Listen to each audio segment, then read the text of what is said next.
Good evening, everybody. What's going on? What's up, Ms. Roy? What's up, Fight Tech? Arcane, Depressed Cat, Le Retro Spiso. Hi, everybody. Happy Thursday. I hope you're doing well. I am doing lovely. Despite it being my first day back to work of the 2025, it was still fine. Everything was still fine. I'll pay 60,000 coins for whatever game this is from. You've played for 2 minutes. What was that?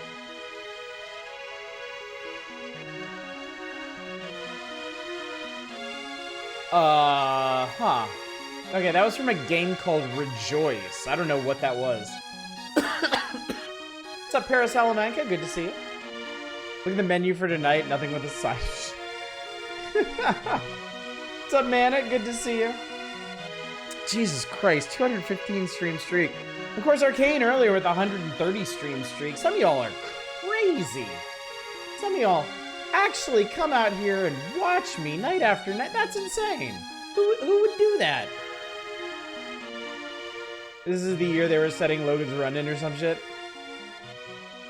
When Death and Return of Soups is the best hope we have for non-crap. Yeah, I warned y'all.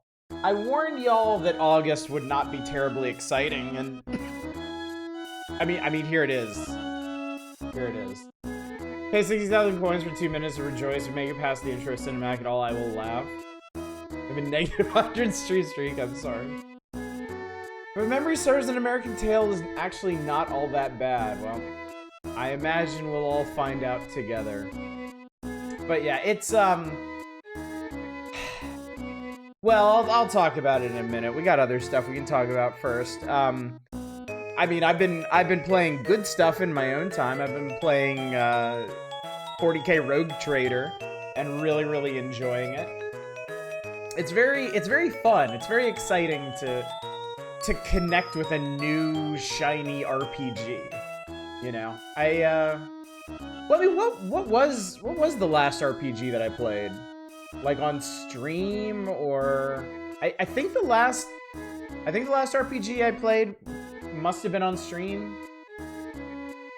Game is this one from? This is from Shinseki I can't pronounce that. It's a town theme, so I presume it's some kind of historical RPG. The box has Roman ruins and Japanese, or not Japanese, Egyptian art on it, so I don't know.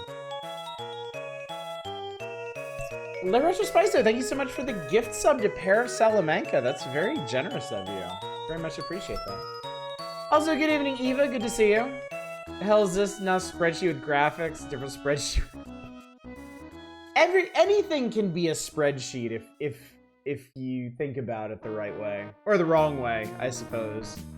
Because most people don't really want to think about that. And you know what, chat? I'm gonna head off any future questions. I'm gonna link y'all.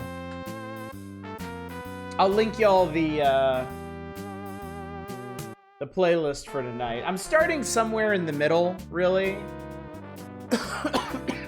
Yeah, it's another one of those chill SNES mixes. There's a lot of those at this point, especially on this particular channel.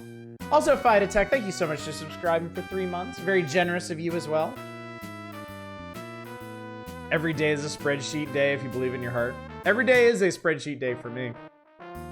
Unironically, I keep a lot of stream stuff organized in spreadsheets. I keep a lot of non-stream stuff organized in spreadsheets.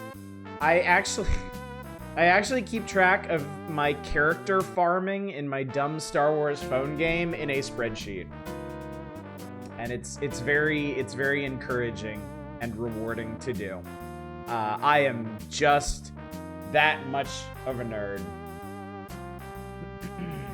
What's up, Depressed Cat? Thought the SNES was pretty well covered, but I'm not seeing a long play for the Rejoice game. There's definitely some corner casey stuff. I did not know about a game called Traverse until we ran across it randomly a couple months ago, and it has lived rent-free in the back of my mind since then. The thing about these old consoles, there's always more to find. There's always something that you never knew about, or you knew about once and forgot about. Something that was tucked away, hidden away. I am indeed talking about Traverse again. Very belated sub. Thank you for the chill and thoughtful evening. My pleasure, Fight Attack. It is absolutely my pleasure. And y'all are very generous to bother subscribing to this channel. But I do put your subscriptions towards new games and new occasionally new hardware. In fact, there is something on the horizon that y'all have funded that I think you'll be very pleased with. So let's see what the fuck is going on with Traverse. Quite a few of us do, actually. Quite a few of us would really like to dig into Traverse. What's up, Shadows? Good to see you. Riveting admissions like that. I don't know how you're not more popular in public circles. I know, right? Yearn for Traverse. Alright, so I regret to inform you that Stunt Race FX is an unplayable technical showpiece. I played Stunt Race FX when I was a kid. I rented it from Blockbuster, and I remember having a great time with it. And we actually played it on the Power Hours a couple months ago, I guess. And yeah, it sucked. It sucked out loud. So I am really not looking forward to you fuckers pressing me into playing it again tonight. Traverse lives rent-free in your head too. That game looked fascinating. Yes, someday we're gonna come up with some way to play that game. I'm too captivated by it, not to. What does it suck? Stunt Race FX. But you'll see for yourself in, well, whenever I stop talking, which really kind of incentivizes me not to stop talking tonight. And y'all know I can talk. I can talk quite a bit if I have to. Mr. That tagging the corner of Osh's camera windows OnlyFans Nintendo would be a very different channel. Well,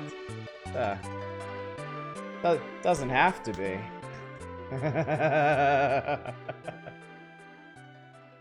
I'm not pressing you to playing anything, yes, but this community will. There's some very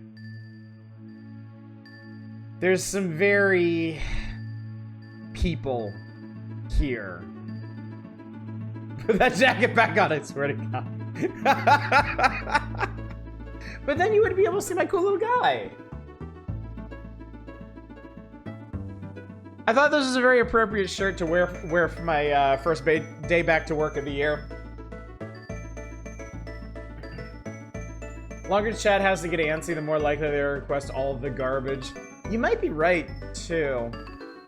There might be some kind of interaction there. If there is, I've never really figured it out. Please never stand up and say, look at my cool little guy. The thought did cross my mind that somebody was going to take it like that, so I'm very heartened that they did. Wonder Project J, Lifesim RPG, JRPG RPG, Hybrid by the creators of Evo, Search for Eden. They interrupt Pinocchio. That's interesting. Star Race FX feels more like punishing ourselves. Y'all punish yourselves all the... I mean, you're here, aren't you? You've already taken that first step down the road to hell. Why stop now? My message to the community: if you force them to play Stunt Race FX, I'll be sad. Pear, I think you all but guaranteed it. Dipshit has a point. For a second, I thought you were wearing a misspelled Bubsy t-shirt. No, that would have to be like Busby.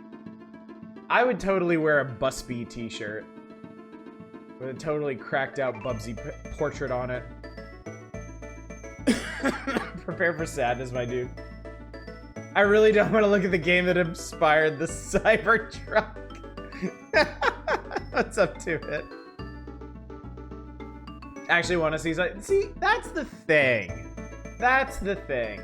Like, for all the wailing and gnashing of teeth, there are people in the audience that genuinely want to see these things. Like, I'm sure there are people in the audience right now who were not around when we did stream Stunt Race FX, however long ago it was.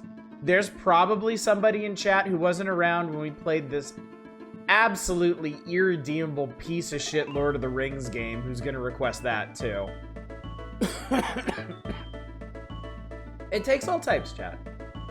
And we shouldn't judge them no matter how sick and demented they may be, and however much pain they subject us to.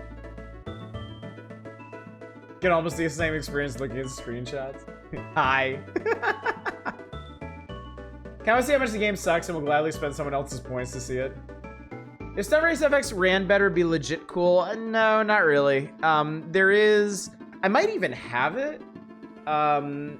The Super FX chip games on the Super Nintendo generally have hacked ROM versions that run at more normal speeds, and they're not actually that much better. Like, to be completely real with you, like, the frame rates are not holding them back that much.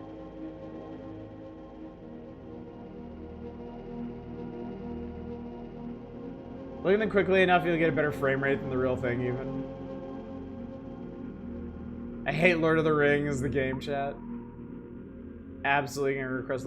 We actually played quite a bit of Lord of the Rings when it was requested before, because it's one of those games that is bad. On the face of it, it is bad. It is very bad. But it's the compelling kind that makes me want to try and mine any sort of fun out of it. Like, sometimes bad stuff is just bad. It is unpleasantly bad. It's like my greatest enjoyment in this game will be turning it the fuck off. But Lord of the Rings was actually interesting. It was interesting to try and figure out what they wanted, what they expected of the player in it. So we might get a bit of that tonight, or I might just be utterly burned out on it for my life, so. More rare games, I've gone back to play them more. I think the company was carried on the back of David Wise. I'm not very familiar with Rare because I've never really been a huge fan of their games. Like, I wasn't I wasn't a big DKC fan or anything. Wait, what part did David Wise play in their success?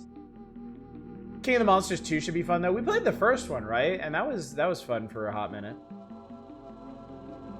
Death or Return of Superman is a game. It's worth launching to see who made it. I have been curious about it. I remember, like, this is not one of the issues of Nintendo Power that lives on in my heart. Like, this one was eminently forgettable for me. But I do remember thinking that the Death and Return of Superman looked good, at least. Music. Oh. Old Rare music is almost universally brilliant. Okay, I gotcha. You know, I'm not a Rare hater, but I totally get the Rare haters.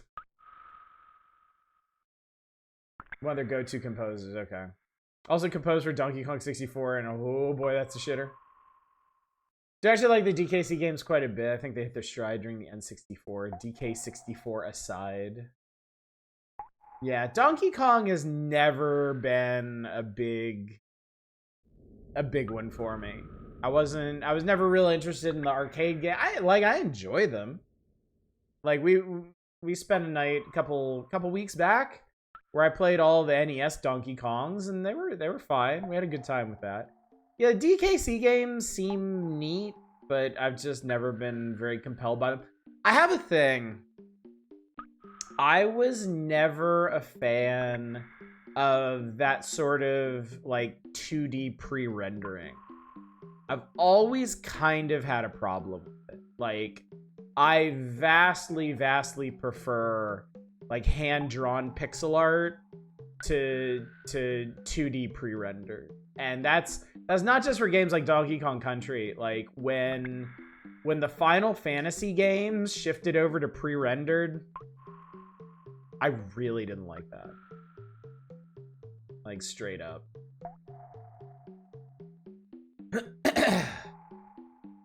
Kind of the same place there. DK is fine. It's not really your thing. Like, Conker's bad for a day, conceptually.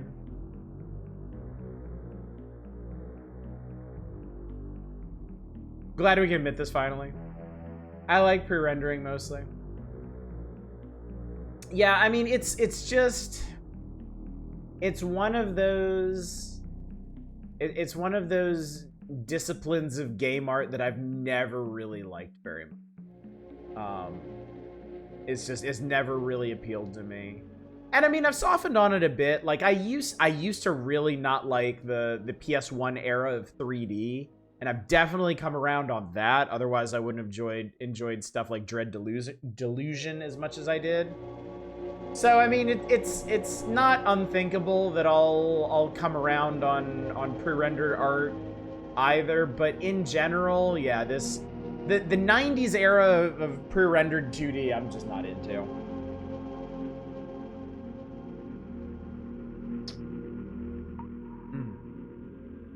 Would you have liked Donkey Kong Country was done with the arcade cabinet art of Donkey Kong like Miyamoto suggested? Possibly. I would have had a higher likelihood of enjoying it. Pre-rendered backgrounds are mostly charming to you. Feels like a running around diorama.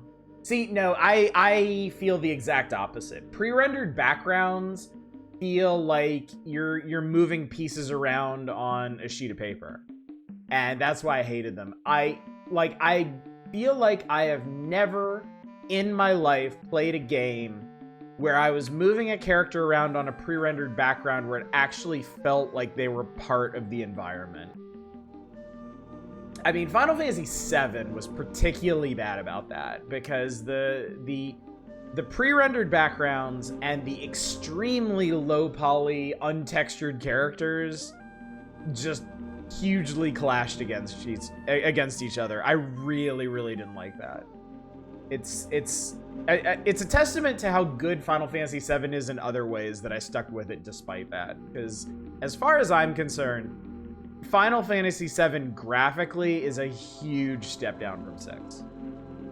And I don't care if you think that's a hot take or not. I thought Final Fantasy VII for the most part was a really ugly game.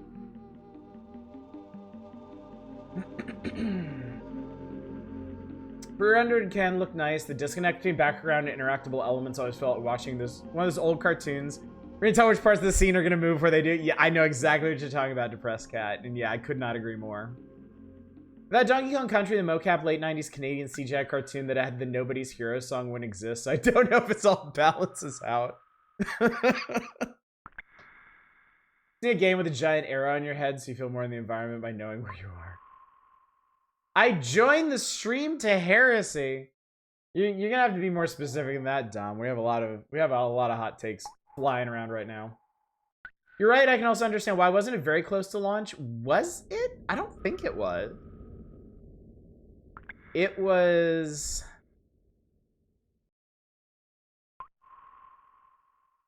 I don't think so because it was like 90. What was it? 98? 99?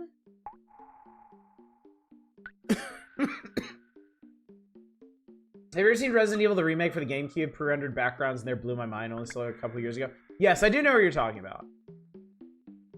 I do know what you're talking about. GameCube, despite its hardware limitations, did manage to do higher fidelity pre-rendered stuff, and that helped a lot. It was 97. Okay, 97.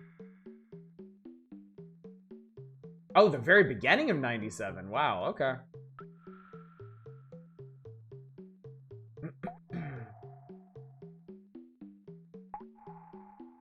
Final Fantasy VII is a game I have a weird relationship with. I think I enjoy it. I also have several problems with it. Well... Yeah, it's not very complicated for me. I like it. I think it's a good game. And I understand that it is a landmark game in the rich tapestry of JRPGs. But it's by no means my favorite game. I do like it though. But it has, like every game, it has its flaws. There is no Final Fantasy game that is perfect. I have nits to pick with all of them. Some more than others. But that's me. I'm a 9 out of 10 guy. I don't believe there are 10 out of 10 games. I don't like to think about it. The game is almost 30 years old. I mean, I take great pleasure in reminding people that we're going to be playing 30-year-old games tonight. I'll say I think pre-rendered backgrounds tend to age really fast. Yeah, I agree with that too.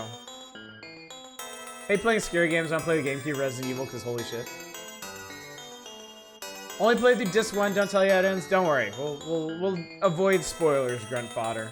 It's not the topic of the evening anyway. Doubt. What's up, QT Ghost? Plus you get to gamble on fly horses in it. There's a song called 9 out of 10 by Jeff Rosenstock. Resident Evil Clarity regular. Get out. Just leave. Of all the things you could meme about, of all the dropped playthroughs y'all could circle back to, why that one? I will say this. Since you had the temerity to bring it up, pretty much all of the series that we've started and haven't continued are still on the table. Even going way back to stuff like Yakuza. There is a non-zero chance that you'll just roll up in here one night and I'm starting Yakuza Kiwami. Like, it's possible. Claire B is the one thing that's never going to happen. I am less interested in Resident Evil games now than I was when I played it, and I wasn't super into them then. My interest has only been waning over time, so I may have a change of heart someday. I may come back to them, but at this moment right now, I will never stream another Resident Evil game. And it's not because I think they're particularly bad or anything. I just have no interest in them. I really don't. It's part of my overarching change of tastes. Are Legend of Mano's backgrounds hand-drawn? Yeah, I believe so. Yeah, I think so. Would you rather Claire B or Eternal Sonata? See, that's kind of tough. Because Claire B is like an actual good game that I just have no interest in. I feel like the experience would be wasted at this point. Eternal Sonata is a terrible game that I feel like we could actually extract some fun out of going through. Kiwami means extreme. Gotta say Might and Magic to get through first anyway. You're not wrong about that. You're definitely not wrong about that. 100% combined mod playthrough. Let's go. No, but what about Code Veronica? What about Code Veronica, motherfucker? Yeah, Eternal Sonata is definitely a Mystery Science Theater 3000 sort of playthrough. In all seriousness, memes aside, what is about Eternal Sonata that sucks?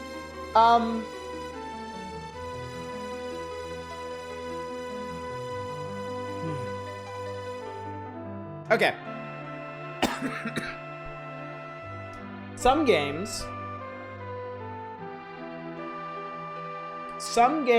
start promising, right? Some games start with a really solid hook. And then kind of they don't quite stick the landing, right?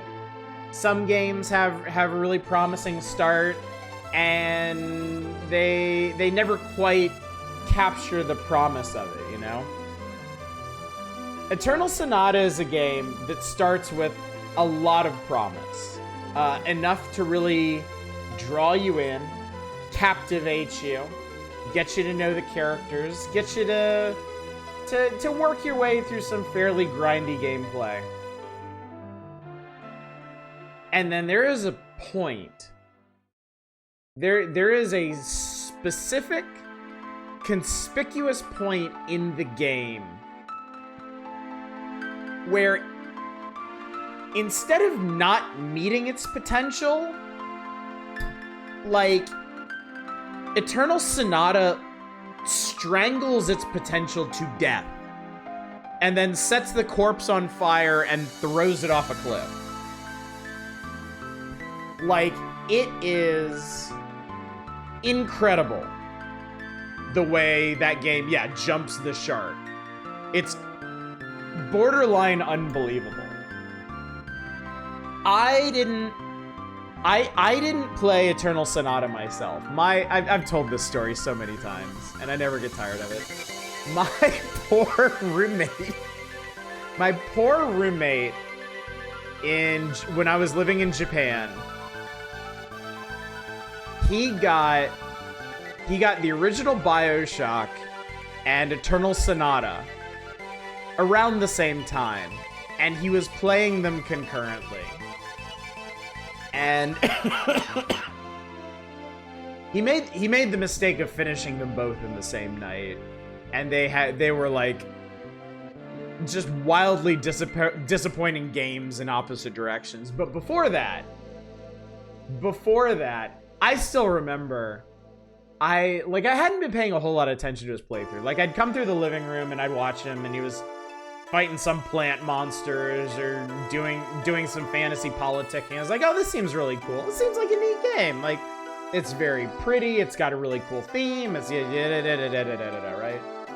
And I remember I came through one day when he was like late into the game, and it seemed like some really dramatic stuff was going on. Like the stakes were starting to be raised. And I was like, oh, this is cool. So I sat down and I started watching with him. And I remember the thing happened. And I leaned over to him and I was like, did they hint at this? Was there any and he was like, no. He was just like flabbergasted. I think I watched that man's heart break in real time. I'm not gonna say what the thing is. People who have played it, know. People who haven't played it, someday, man.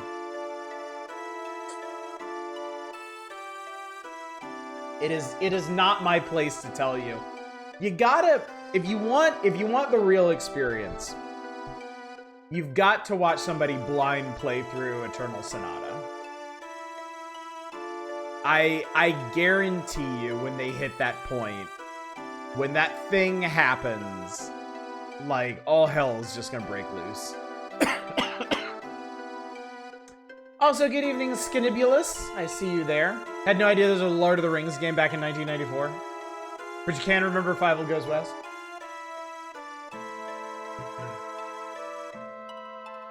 So I'm glad my JRPG is a choice around that era were Tales of Vesperia and Blue Dragon. Yeah, my roommate did play Tales of Vesperia, I guess, after that? And enjoyed that far more. And Tales of Vesperia looked like a genuinely good game. When I played, my brother was watching, he saw me get angry at the game for doing the thing. Like,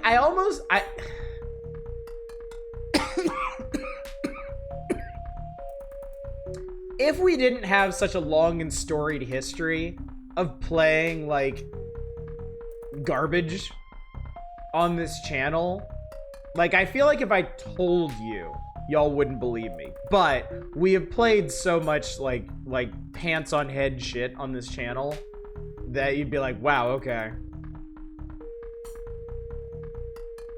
It's one of the only games where there's shit like the cutscenes make me go, Jesus fucking Christ out loud. Yeah, they get excessive. They get really excessive.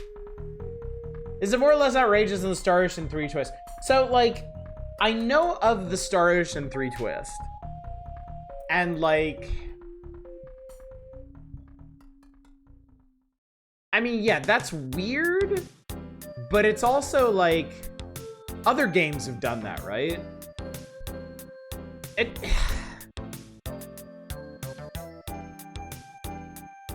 You really can't appreciate how out of left field Eternal Sonata's twist is. Like, it's not even a twist. It's like, it's not like hopping genres. It's not like,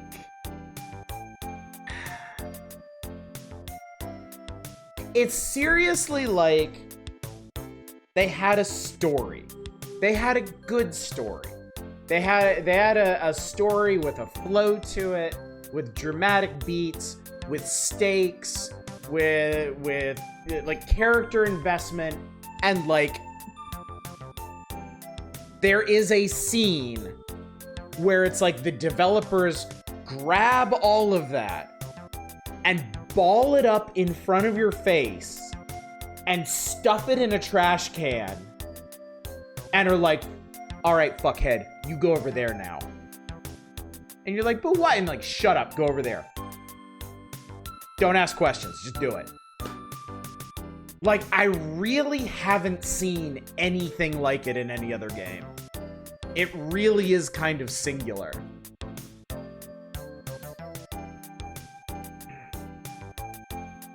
Star Ocean 3 is so funny because you have two previous games of world building and setup and characters to care about. I'm honestly curious now. Someday, man. Star Ocean 3 has a great twist right in the middle, which is then followed up by the one everyone talks about. Oh my god, I didn't realize H. Bomberman played through Eternal Sonata. Remember getting really disappointed. I can't remember what made it nosedive. To be fair, it is entirely possible to sour on Eternal Sonata before getting to the point where the plot executes itself. So if you're already down on the game by that point, then it's not going to be nearly as impactful. But my poor roommate was really into it, and I was like kind of empathically supporting him on it.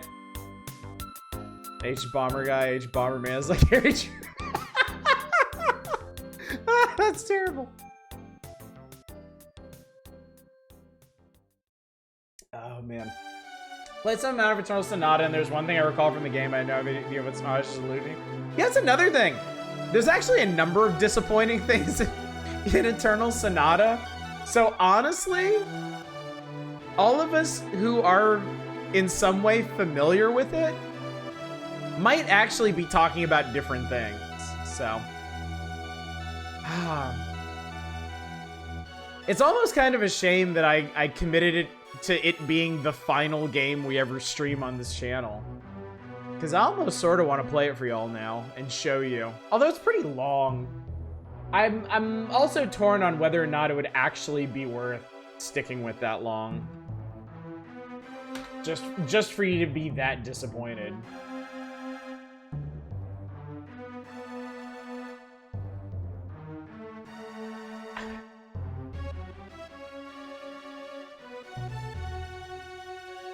Okay, it's actually not that long.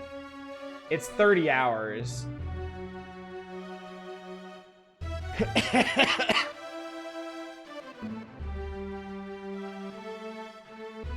the point where Eternal Sonata is a forced party split with no forewarning, you may be completely fucked without a lot of grinding. Remember an absurdly melodramatic and long death monologue? It's like a horny fan art of Chopin. It'd be a better experience. Mind of Lufia, where the titular character fucks off at one point, stays gone. If you had anything irreplaceable, fuck you. 29 hours, that was the death scene. This part made me angry, the point where the entire premise is execute firing squad by the developers. Yeah, I think Late Retro Spiso and I are talking about the same thing. I think we're on the same wavelength here, I think. Lunar. No Luffy? No Luffy. Then the annoying dragon cat thing. The GBA one? The really bad Lunar on GBA? Which is also coincidentally the only Lunar that I've ever played. It's PSX, okay. Y'all have ever wondered why I'm not a fan of the Lunar series? It's because the one and only one I played is the GBA one.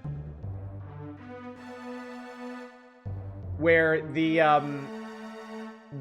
plot of the entire, like, intro sequence of the game revolves around dragon feces. Lunar Legend, that's it, yes. My only experience with the Lunar series is Lunar Legend. And wow, it sucks. Wow, it is terrible.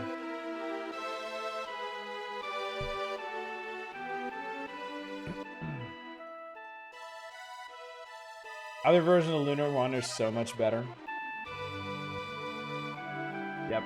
Remakes are not always the way, chat. Remakes are not always an improvement. To this day, I think I genuinely enjoy the original NES Final Fantasy, warts and all, over the Dawn of Souls versions or any of the other remakes. Finished up my Bead Lizard, and then meanwhile, YouTube's recommending a new project, Bead AK-47. Do the other versions still have the dragon shit plotline? That is a good question, actually. That is, I would like to know that as well, because that was a particularly strong force. What soiled me, soured me on that game? Soiled me. Ugh. Somebody soiled my pants, chat.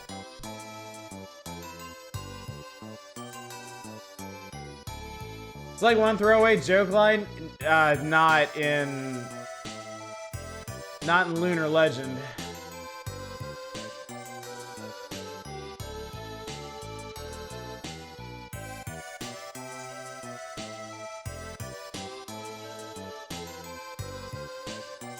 Like a throwaway joke line in the original. Yeah. Yeah, they made a severe tactical error by expanding upon that in Lunar Legend. Arcane, buddy, you have to link something for me to use. I'm not gonna go hunting around for an image. Come on, man. You're a little fast and loose with these dragon coins here.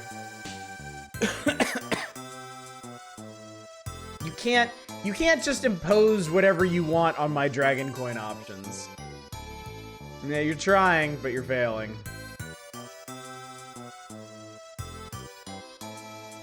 GBA Lunar Legend, the only version. The other games are independent entries.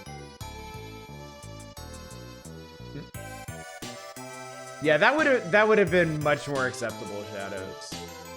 But yeah. Anyway, literally I asked, are we getting through this one in a single night? Probably not. If for no other reason than I've already been talking for 40 minutes and I'm not necessarily done yet. But yeah, I don't think there's anything really holding us to this issue, so we might be able to go through it pretty fast if we get to it. Do you want to get to it, chat? Do you actually this stuff up here? Do you actually want to see some of this? Send you a link, but you wouldn't like it. You have to have a reason for the party to get off the starting town island and go to the big city with some seed cash. Yeah, but I mean, there's an infinite, there is seriously no end of excuses that you can make up to get an adventuring party going. Like D&D wouldn't be a thing if it was actually difficult to get a party of murder hobos to go do something. Like, I am so far beyond excusing, like, flimsy, shitty plot beats in RPGs because I've played so many. And I've seen so much and I know so much.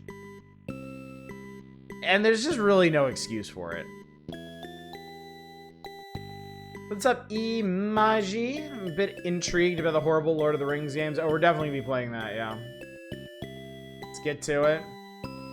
Well, shit, an NES game in this economy? It might. I can't remember if this is the last one or not. If this is Disney's Beauty and the Beast on NES is either the last NES feature or the second to last NES feature. Because by 1995, it's over. By 1995, Nintendo Power has moved on completely. But yeah. Okay. One final thing before we get going with the magazine by popular request. is the schedule. Tonight, of course, is the Power Hours, and there will be more Power Hours on Saturday. Tomorrow night, I actually know what we're doing tomorrow night. I am committing to a thing, chat. I'm doing the thing that I said I wasn't going to do, which is commit to a thing. And the thing that I'm committing to is a PS2 Weird Old Wheel. I have grabbed 14 of y'all's PS2 requests from the Weird Old Games worksheet. That the bot periodically links you throughout the evening, so if you would like to add more games to that, you're welcome to. They won't make tomorrow night. 14 games is already way more than we're gonna get to in a single night. But yeah, tomorrow night, PS2 games. It is also a non-horror wheel. There are enough PS2 requests that I was basically able to split them in half between horror games and not horror games. So tomorrow night is not horror games, which of course implies at some point in the future there will be a PS2 horror wheel, but that won't be tomorrow. It's the PS2 not horror wheel. We're clear on this, right? We're good. But yeah, Weird Old Wheel tomorrow night, Power Hours on Saturday, no stream on Sunday, and then Monday we're back to Caves of Cud. Scrunt is dead. Long live the Scrunt. We're gonna start a new character on Monday.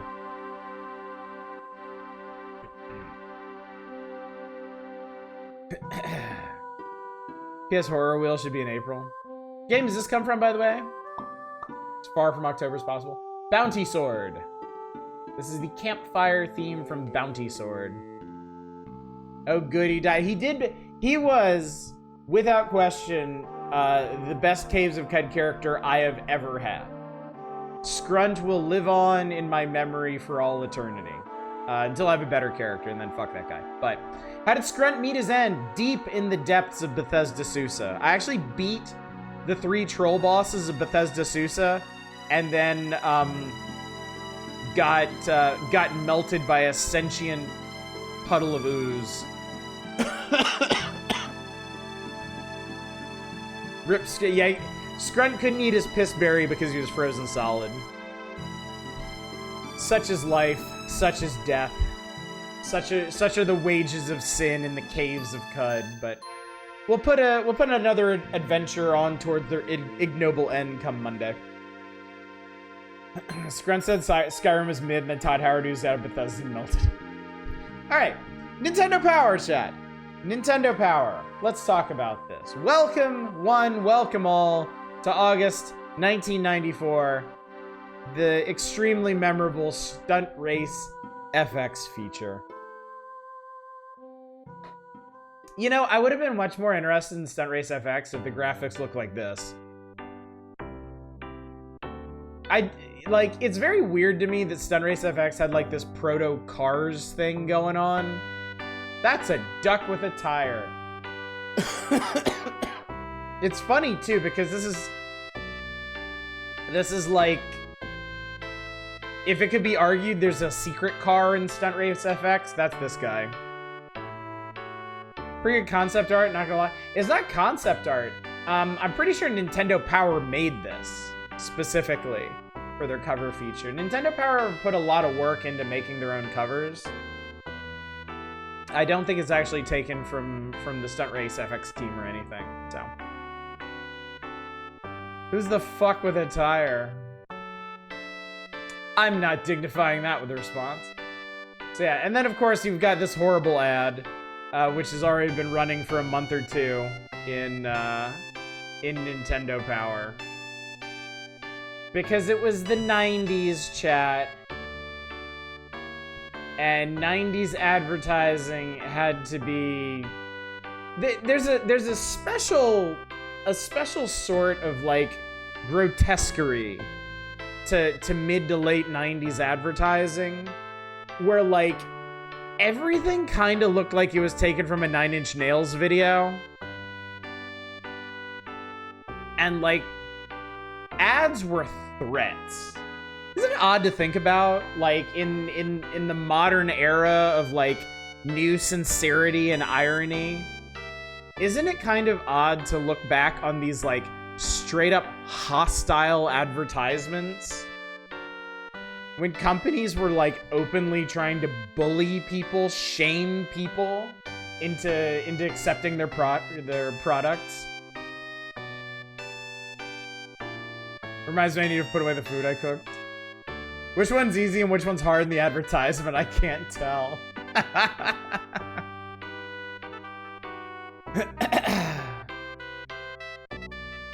Means abuse is okay as long as you still eat 4 pounds of meatloaf. Grotesquerie is a great word, isn't it? I use it whenever I can. Seems so quaint now these days as buyer stuff or Elon Musk will detonate your Anyway. Yeah, I'll take the cool ass skateboarder guy over cafeteria meatloaf lunch lady. But it's August. It's August of 1994. We have video games of questionable quality up tonight. The Super NES, we got Stunt Race FX, Lord of the Rings Volume 1. Spoiler alert, they didn't make it to Volume 2. They did make it to King of the Monsters 2, though. We've got The Death and Return of Superman, American Tail 5 Goes West, and Sonic Blastman 2. Then we've got a surprising diversion back to the good old NES for Disney's Beauty and the Beast. And then our 3 Game Boy features, Cool Spot, Itchy and Scratchy, and RoboCop vs. the Terminator. Neither of those franchises has much of a track record to speak of on console, so I'm not necessarily optimistic for their crossover. The special feature... The special features this month. There's the Continuing Secret of Mana special, which, I mean, great, we love it. And then there's Behind the Scenes on Shaq Fu. So those of you that have been biding your time until you could request Shaq Fu, this issue is your chance. For the SNES Lord of the Rings series, Return of the King is a threat. I will say the radical advertising trend, I do think Sega in the UK buying out fake billboard ads for baby food and diapers and then vandalizing the Sega logo is kind of neat. And then there's the regular features. Notable this month. Very notable this month. There is no sports scene. They totally skipped sports games this time.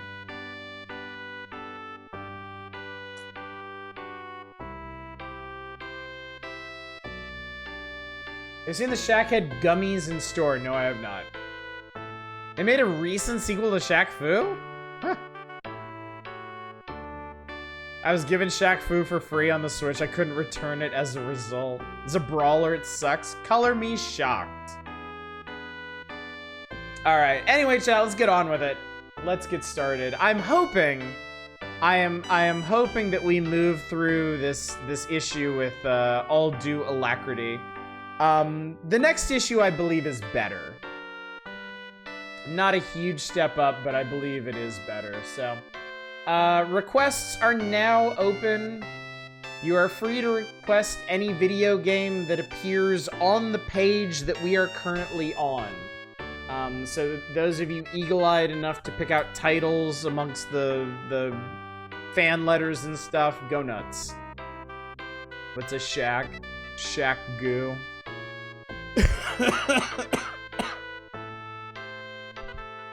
No envelope art. God, you're right. No envelope. No envelope art. Look at that. How about that? So what the hell are they talking about this month?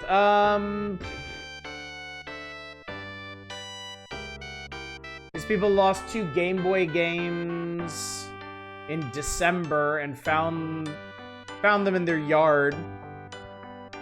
They both still worked. There's a dog reading Nintendo Power.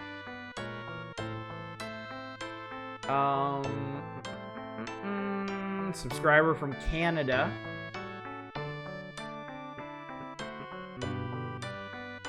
Oh, that's cool. They made a bunch of like crochet Mario stuff. Found the banner is an It wannabe. Oh, he's cute. Don't be mean. Gear super power stamps are so hard to get. Oh, they're talking about super power stamps.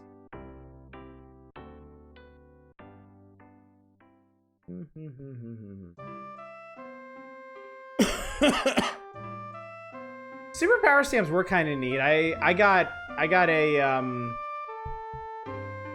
one of my SNES guides, maybe my Mario Paint one,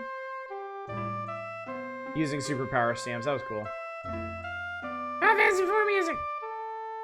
That man being crushed under the U and Pulse? Yes, but he's loving that shit. He's totally into it. I think super power stamps are great. Save mine up for Link's Awakening Player's Guide.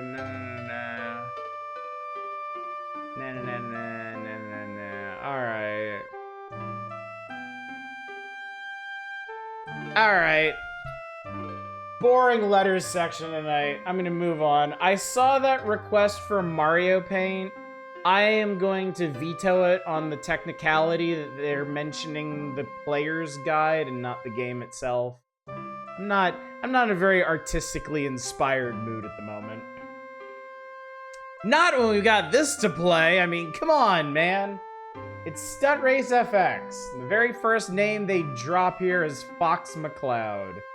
The company cleaned up the galaxy in Nintendo's first Super FX game, Star Fox, but General Pepper Space Ace are taking a little break right now. Don't worry, they'll be back. The current FX action is taking place down on the ground in Stunt Race FX. The flying by the seat of your pants action Star Fox delivered is captured brilliantly in the gear grinding, racing, and driving game. Each one of the race cars has a unique personality. So much of this is just not true. You can request Shaq Fu when we actually get to it, but not before. Based on this car is surprisingly animated. In the key art, sure. In the actual game, not so much. I know you actually want to see it. I won't begrudge you that. It's the cover feature. I can't. You didn't waste 1,000 points. I gave it back to you. I am very, very willing and able to refund points when used incorrectly or second thoughts are had. So don't worry. You should have those points back right now. The Super FX chip strikes again. That's what I was afraid of, chat. It's like no other race in existence. The power of the Super FX chip allowed for some incredible racetracks to be constructed. Well, what kind of racetracks? What are we talking about here? Alright, so there's a couple of modes in this game. The traditional racing mode is called Speed Tracks, and there are 12 courses in this. Easy Ride, Aquatunnel's kind of cool. I'll give him a little bit of credit there. Some of the levels in this game are kind of neat. Sunset Valley, Night Owls, like an evening city. King's Forest, Seabreeze, White Land, that's racist. Night Cruise, Lakeside, Big Ravine. Sky Ramp is pretty cool too, and they actually have R-Wings flying around, as you can see in the screenshot here. And Harbor City. They don't have... Oh, I think it was in a previous feature on Stunt Race FX. They don't have a consolidated breakdown. Oh, spoilers. They have a consolidated breakdown of the vehicles. But there's basically 4 normal cars in this game. 3 are easily accessible. The 4th one is kind of secret. I don't remember how you get access to it. The coupe is like the jack of all trades. It does everything decently. The F-Type is extremely fast, but like impossible to drive. The 4-wheel drive has really good traction. It's just the slowest of them all. And then the 2-wheel drive, it's a motorcycle. I mean, I've never really driven with it because I didn't unlock it when I was playing the game, so. And then there's actually a bonus mode in the Speed Tracks campaign, I guess, where you load your car into a big rig and you drive it around. And this is, I say this with all the sincerity in my heart, This is like the most difficult vehicle to drive in all of video games. Like, this big rig is completely unmanageable. Completely and utterly. Nothing wrong with Super FX chip itself, but is not used well here. What's up, F-Zero Racer? Good to see you. Really interesting Super FX optimization fix that makes this game fun at much higher FPS. Run even. I think I might have it. I might have downloaded it. If I did, we can compare and contrast. Now I know that with that one magazine called the PlayStation more powerful than God if this is the most powerful game in '94. Compared to the Super FX chip, the PlayStation is like the crazy supercomputer. Yeah. There's stunt tracks where you basically have to hit these targets and... whatever. And then there's battle tracks. Everybody knows how racing battle modes work. So, let's do this, chat. I've committed to the bit. We're an hour into the stream. I might as well play something.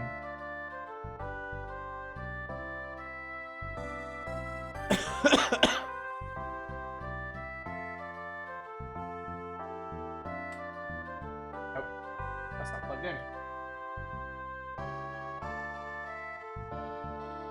I was gonna be like, why is my NES plugged in? And then I remembered we did a night of Mario ROM hacks. That was fun. Probably more fun than this is gonna be.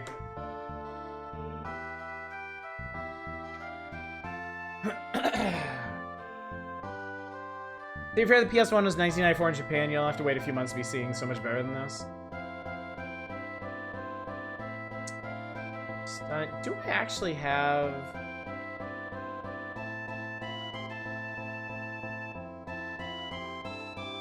No, I don't. I have the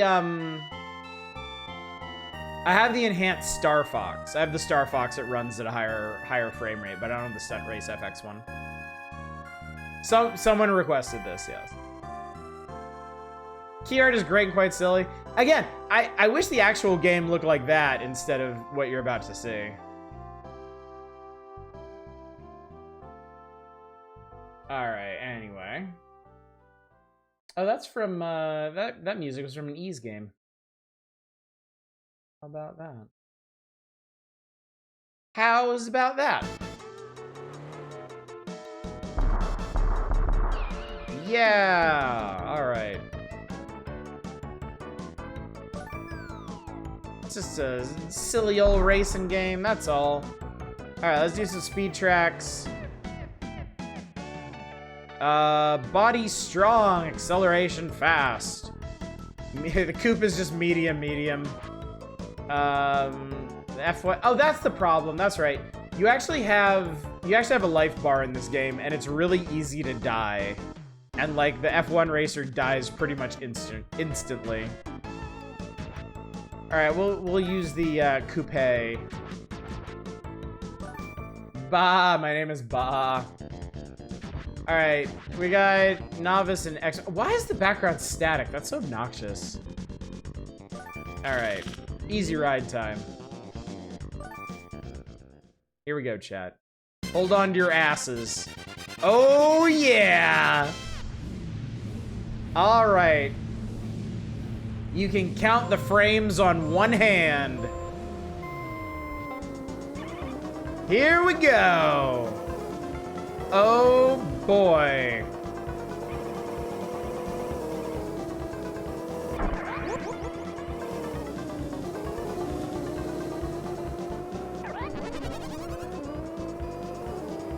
Please enjoy all of the frame. Look, it's Mario! Oh my god, it's Mario!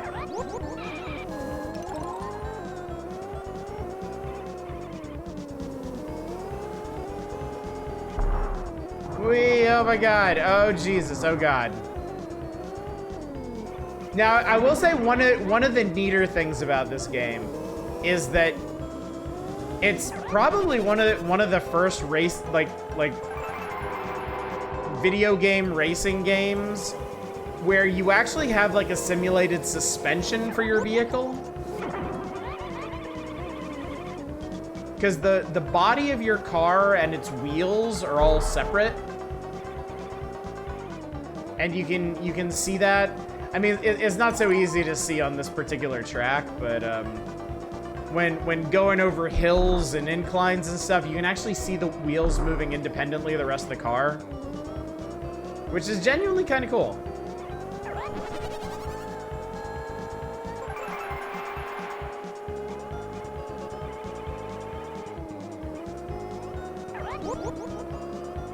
A little, yeah.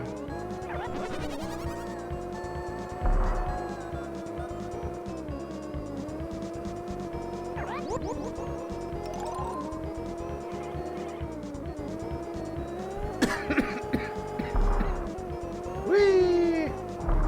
Oh God, oh Jesus. I'm trying to live up to Nintendo Power's expectations of beat 2 minutes. No, I failed by 35 hundredths of a second. Drift button on the shoulder buttons? I'm not sure. What do the power-ups actually do? Red restores your damage and blue fills your boost bar. Also, hi Dave Thulu, it's good to see you tonight. I forget, is race driving or hard driving the one that's worse than this? I forget. Because there's race driving, hard driving, and stunt driving. And I remember stunt driving being fun. Get good. What's up, Zem?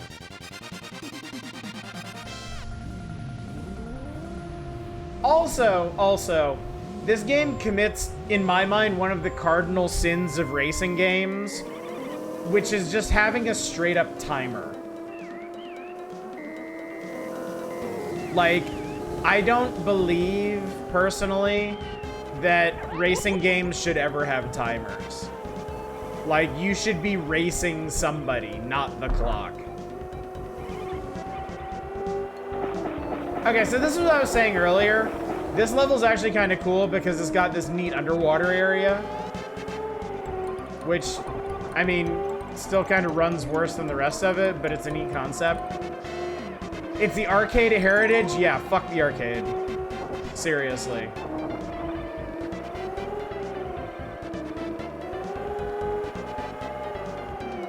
Like, I don't give a shit what they were doing in Outrun and Cruis'n USA and all that shit. Get that fucking timer out of my home console game.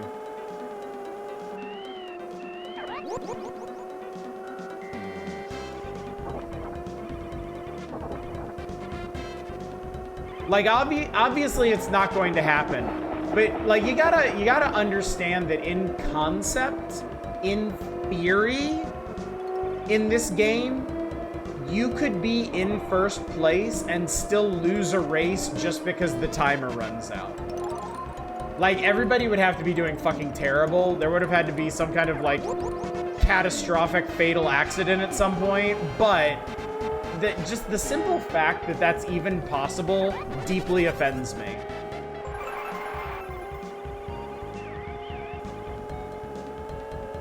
No, yeah, if that timer runs out, game over, man. Like, straight... You see in the bottom right how I have lives? Yeah, that's mainly for the timer.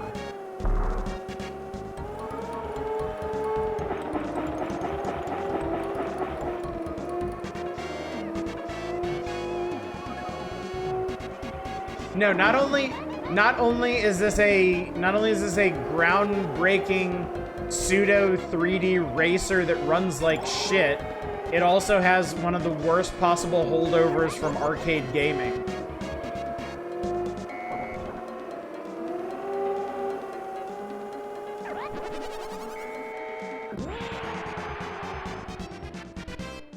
Checkpoints give more time. That was very, very typical for arcade races in the 90s. It was, and it absolutely could not die fast enough. Doing some very ambitious things with the game design, the tech and the coding just can't quite keep up. I mean, I agree with that. Was it fine when Burnout 2 did it though, Oddish? Was it? I didn't play Burnout 2, so I don't have to answer that. Oh boy, it's big rig time.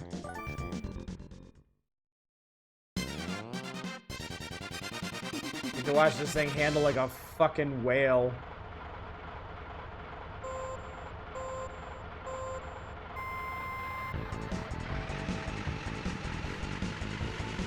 I mean, this is really part of the problem right here, is like, you can't see where you're going because of the fucking camera.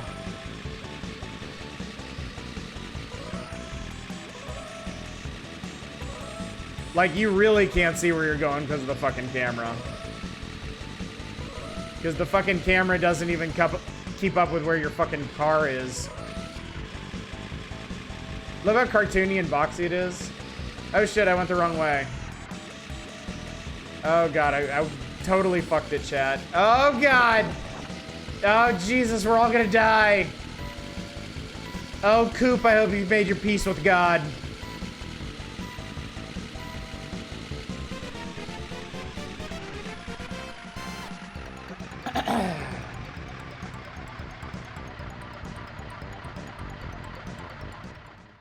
I just think having other 3D models on the screen would drag the frame rate down to single digits. It would, actually.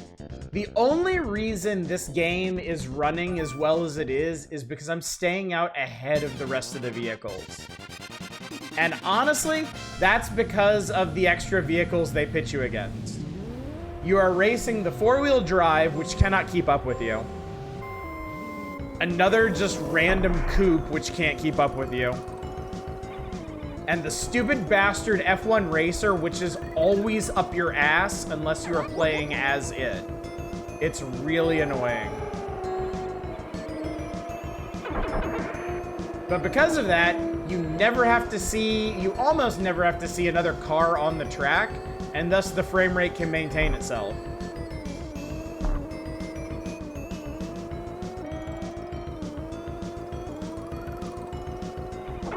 Ow.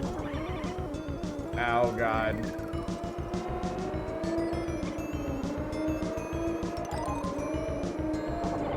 Like, I tell you what, let me slow down.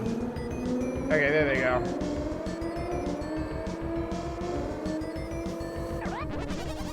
As holding up admirably. I mean, it's not that much worse than it was before.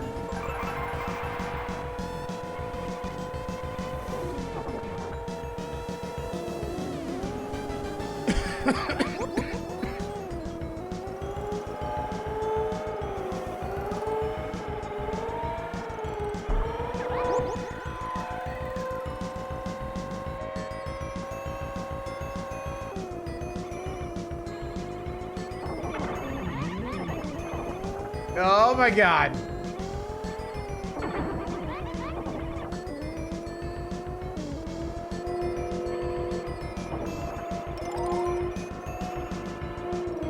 Style is a 3D what the Atari 2600 was to 2D. That's an interesting way to put it, actually. That's actually a pretty decent point.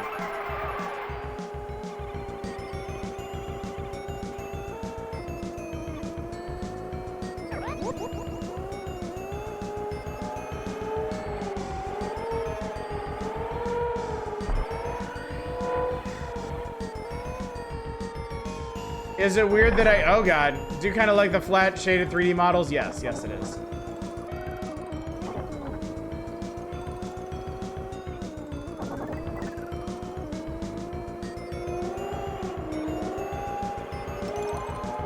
No, it's not weird. It's all personal preference. You don't have to feel weird for liking things.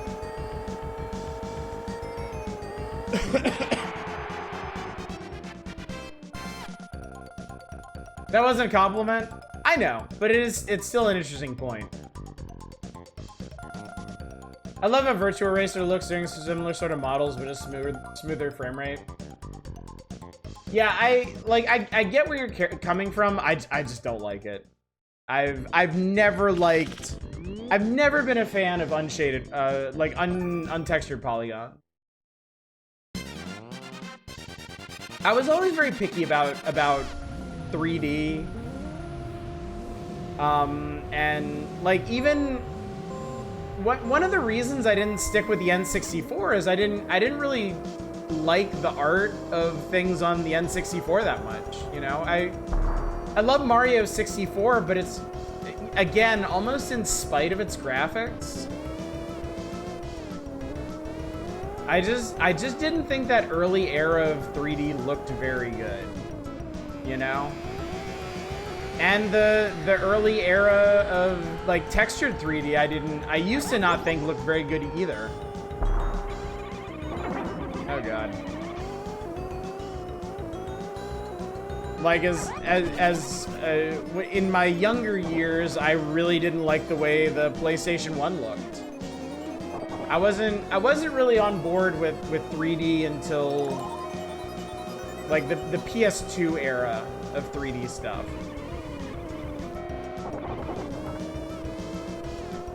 And a big part of that was growing up with so many beautiful 2D games. Like I felt like early 3D was giving up too much in terms of quality just to say it was 3D. And I mean, I didn't hate everything. I thought that the old really chunky 3D worked fine for stuff like Descent and the original Quake. But I was a lot happier when texture fidelity kind of caught up with reality and expectations.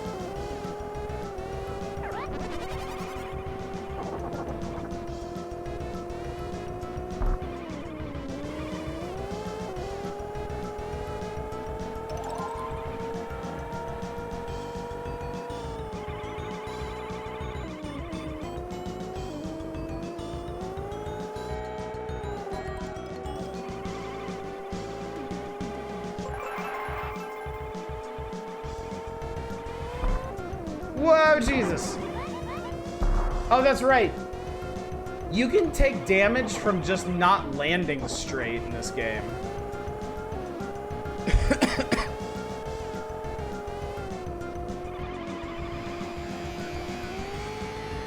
That's funny. Every time you go over that bridge, there's a plane taking off, but it's always taking off from a different place, which makes it look really weird. Like, apparently there's a runway just perfectly lined up with that bridge.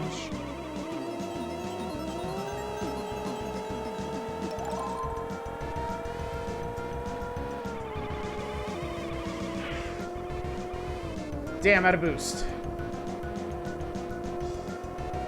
Don't you dare, you motherfucker. Ha! There we go. Grew up with the PS2 era. In some ways, there's peak. In other ways, there's the valleys. PS2 is still probably your favorite home console ever made. No, I know what you mean. I know what you mean, Pear. Untextured polygons spoken with the same cadence and candor as when you die, do your eyeballs go flying off, or do they get X'd out? Do you want to find out real quick? Because I can take the F1 and like just slam into a wall at 140 miles per hour.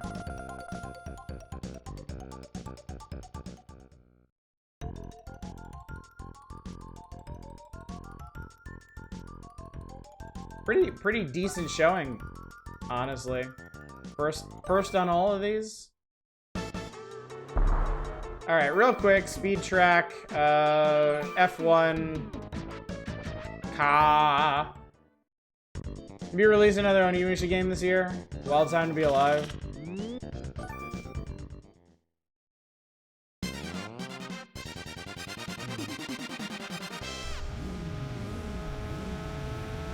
All right, we're gonna try and destroy ourselves, chat. That's all we're here for. We're here for death.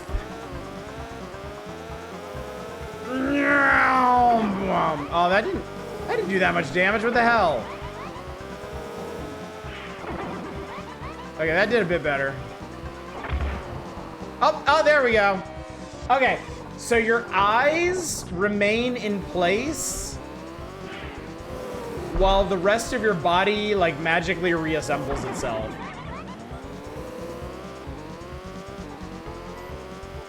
Oh, this frame rate is not happy.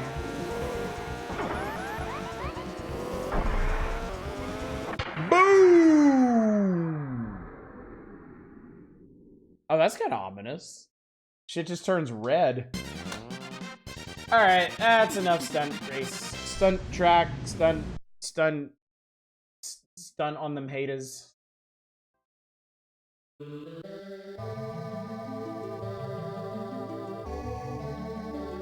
Is the eye of the car's consciousness, soul, quality? I believe it is. I believe it is. Well, now I know where that Smash Brothers theme comes from. What's up, Cheese Toast? Good to see you. Game could have been so much better if it was on the 64. Yes. Yes, this game would have fared so much better on the N64.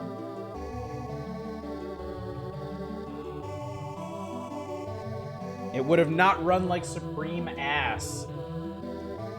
And that would have been an enormous asset to it. But now you're up to the minute on Stunt Race FX, chat.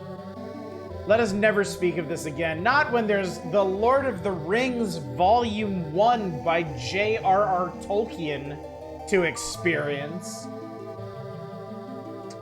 Cruisin' World is a good game. I like the cruising games. I played a lot of Cruisin' USA when I was a kid. And I tried some of the other ones. I think I played a couple rounds of like Cruisin' Exotica when they started getting just totally out of pocket with the courses. And that was pretty fun. With skilled brush strokes and a haunting tune, Interplay has transformed J.R.R. Tolkien's classic fantasy into a magical adventure for up to 3 players.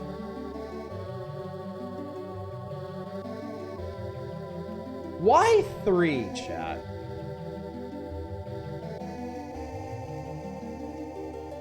Why do you think they stopped at 3?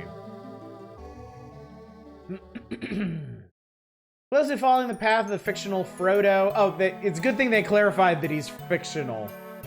That would have confused me deeply. Your furry-footed hero leaves his home in Hobbiton and battles orcs and other dangers from the Barrow Downs to the mines of Moria.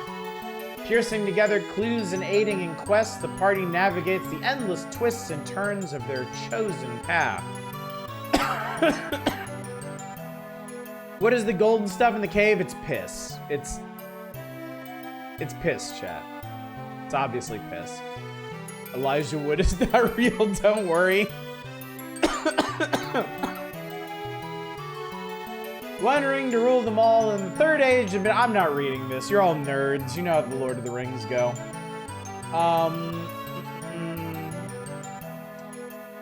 Let's see. We got Frodo, Samwise, Pippin, Merry, Aragorn, Gimli, Legolas, and Gandalf. The usual suspects. We have... It was nice of them to put a map of Middle-earth here. That's pretty cool. This was... I guess this would have been my first introduction to the Lord of the Rings, chat. And I could not give less of a shit about it. Because I was like, ooh, fantasy map. Ooh, fantasy characters. This is all really cool. And then I turned the page, and I was like, this is dark and muddy and looks like shit. And I don't care anymore. They stopped at 3 because that's how many Lords of the Rings there are in the books.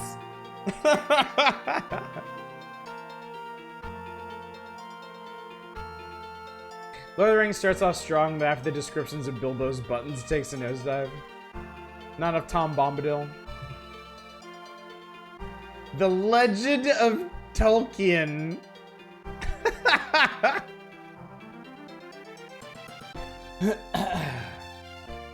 I just remember Vinesauce stream a Lord of the Rings text adventure is great with how much it lets you go off the rails. So the first thing he did was have Samwise punch Gandalf, steal his pipe, toke up his weed, and eat Frodo's ring. I mean, that would have been a pretty safe way to get it to Mount Doom, right? Did you smash or dash away from the ring raid? Well, an editor from 1994 is getting fired. Yep. Sucks to be him, I guess. Or her. Or them. One of the channels I frequent on YouTube, Ambiguous Amphibian, fairly recently went through some of the Xbox Lord of the Rings games, like the movie tie-ins. There was a pretty neat third-person action game and a pretty neat, like, real-time strategy game. that was cool to behold because, again, not really the kind of games that I'm interested in. I very much enjoyed Peter Jackson's Lord of the Rings trilogy, but that was enough for me. I didn't need any tie-in games. I'm not... Told you countless times, I'm not a high fantasy guy. And the Lord of the Rings is basically patient zero for high fantasy. And I just... It's just not my thing. Did some testing on EA's Lord of the Ring RTS. Oh, cool, Dave. You might want to check out those videos. Might see something familiar there. Aren't the EA Lord of the Rings 6th gen games good?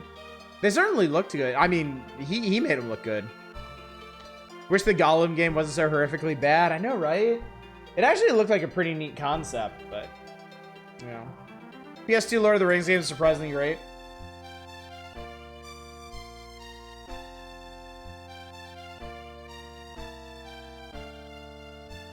You might dig a format said streamer does. Pretty regularly does streams where he boots up old shareware discs. Does something similar to Powers except looking at shareware demos. I mean, I would definitely be interested in something like that, but like someday, in the very far future, when we are theoretically done with the power hours.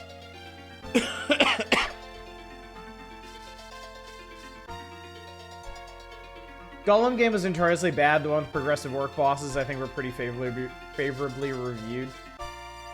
Progressive orc bosses. It'll never cease to be ironic how different Lord of the Rings is from all the stuff it inspired. I know, right? There's a Final Fantasy X ripoff Lord of the Rings game? Huh. Shadows of Mordor is great. I never played the sequel. I think it was called Shadows of War, which is, I mean, frankly, kind of a dumb thing to name a Lord of the Rings game. Oh shit, we ran out of chill SNES music. Hang on, chat. Let me. Oh wow, there's a new one as of a week ago, but we're not gonna listen. We're gonna. Hang on. We're gonna jump over here. This will do. Literally just Final Fantasy X with Lord of the Rings. Like, exact same battle system and all. Allegedly, Monolith Productions is making a Wonder Woman game. I'll believe it when I see it. You know. It wouldn't surprise me at all if that got canned. Orc bosses have evolved based on how you fought. Yeah, that was Shadows of Mordor. Yeah, I think hang on. Let me check something here. I'm curious now. Oh, I can't. I let the power hours take over my computer. I put a ton of time into Shadows of Mordor. I beat it. I might have 100%ed it. I'm not sure. But yeah. What's up, Dragon Colony? You can play this game? I am, unfortunately. Tragically, I am. It's true. Then making a Wonder Woman game could bang, too. That's the... Yeah, I mean... There's definitely room to make something really good out of that, but I gotta say it doesn't feel like they're working out of off the best foundations here.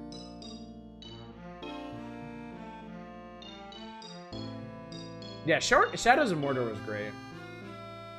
I know I'm not alone in lamenting the fact that the Nemesis system never really escaped those games.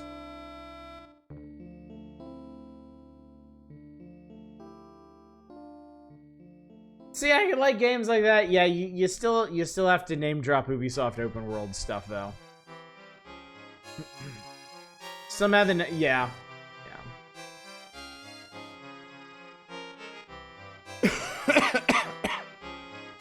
Climb to the top of a tower live on stream and they'll consider that you like some of them. Love the artwork for the Hobbit Hole home. We played this a little bit before, and some of the art is pretty neat, but man, this game is a struggle to play. Actually, maybe Nintendo Power can help me out a little bit. Let's see. What do I actually have to do here? Enlist the help of Pippin and Sam. And then go to Crick Hollow where Mary is waiting. Talk to all the hobbits, leave by the north, and defeat all the wolves. So, head north, beat all the wolves. Head west to the caves. And search them using the maps and the manual. Wow. This might be the first time Nintendo Power has ever been like, yeah, use the walkthrough that comes with the game. Just fucking do it. The caves are vast, dark, and full of foes, so beware. Also need to find 2 gems in the caves. You see the key to Hobbiton, leave town, but don't cross the bridge. Okay, well that's not gonna happen. We're not gonna get that far. But let's see what happens. We got Hobbiton, Brandywine Bridge, Bree, Old Forest, Travel Aids, Farmer Maggot, the ferry. Good lord. This is some complicated shit.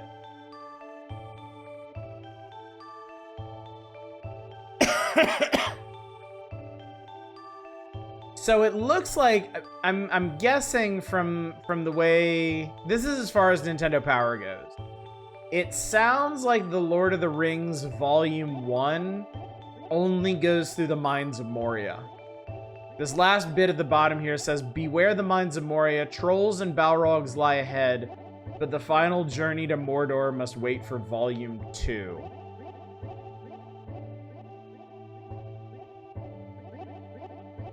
Yeah, about that. Volume 1 ends with the Balrog.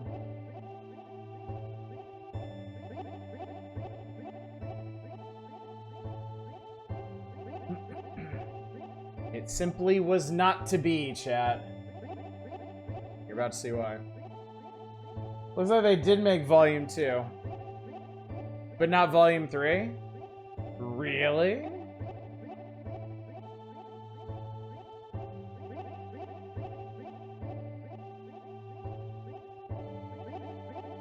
Alright, this is under JRR. What did they release? What did they release Volume 2 on? Because I don't have it in my archive. Balrog is actually supposed to be on Bison in the Japanese version.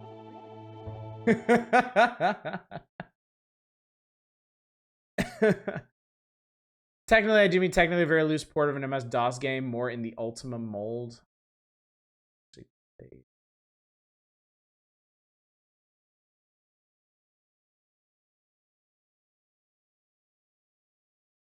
Doesn't the book end with Boromir after the mines? They do the whole elves bit after the mines. I wouldn't know. I have no idea.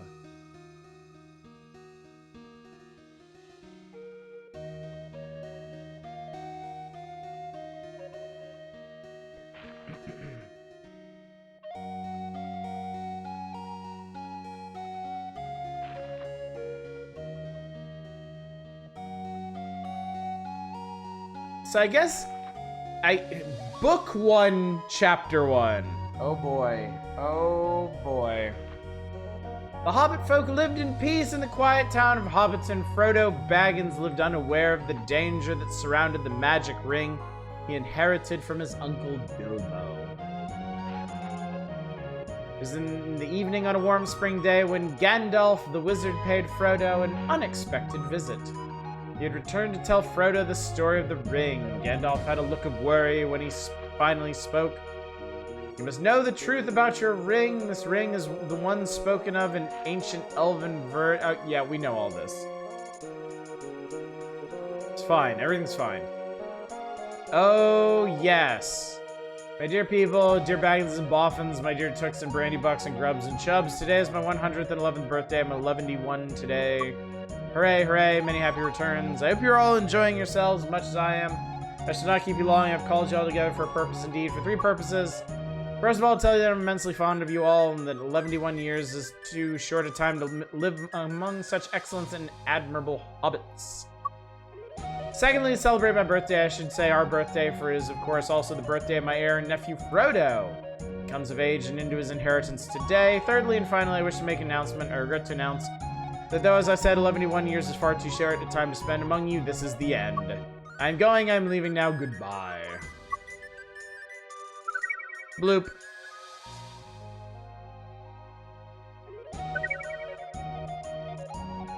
Hello, Gandalf. Hello, Frodo. The time has come for me to leave the Shire. I want to see the wild country one last time. How did they manage to animate all those polygons at once? I agree that it's time for you to leave, Bilbo. It's also time for me to make a journey of my own. But before I go, Bilbo, you must promise me you will leave your ring in the hands of young Frodo. It's very important that the ring makes a journey to Rivendell. Bilbo is too old to protect the ring from those that wish to possess it. It's up to you, Frodo. You must take the ring to the Council of Elrond and Rivendell. It's a long journey to make. Will you be there to help me? No. I cannot join you now, but if you cross the river Brandywine, you'll find the town of Bree. I will meet you there at the Prancing Pony. I forget. What did Gandalf go do while the hobbits were farting around on their way to the Prancing Pony? Like, if you're Gandalf, why are you not within, like, arm's reach of the ring at all times? Like, straight up existential threat to all of Middle-earth, right? Oh, is that when he met with Saruman? Research on the ring? Okay. Good luck, Frodo Baggins. Guard the ring well in your journey. Remember, it's not to be used on the servants of Sauron, or the servants of Sauron will yada yada yada. Just don't fucking touch the ring, kid. I'll miss you, Bilbo. I wish you well in your journeys. Is your journey as important, my young nephew? There are many dangers lie ahead of you. Just go before you leave Hobbiton. You should find your friends Sam, Merry, and Pippin. That'll be good to know.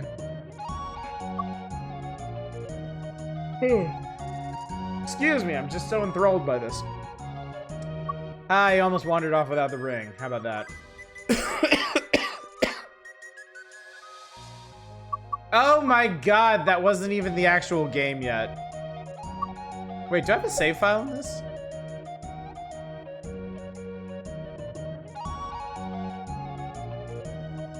Oh god, it's password based. Oh fuck no. Oh god, no. Oh Jesus. Alright, I gotta restart. I gotta reset this. 11, the lore, Gandalf is really only known in the Shire as the pyrotechnist guy who comes over on the 11th of July or whatever. Gandalf has good reason to spend as little time in the same room as the ring as possible. At first he was hoping not to draw attention. He didn't think the 9 were out in force yet. Oh, okay. Nope. Shut up. Shut up. Shut your stupid old face, Bilbo. 48 character password is good. 48 character password that uses all letters and numbers. That is insane. That is straight nonsense. Alright, we gotta talk to everybody in existence. Hello, Frodo. Sam was looking for you. I think he is nearby.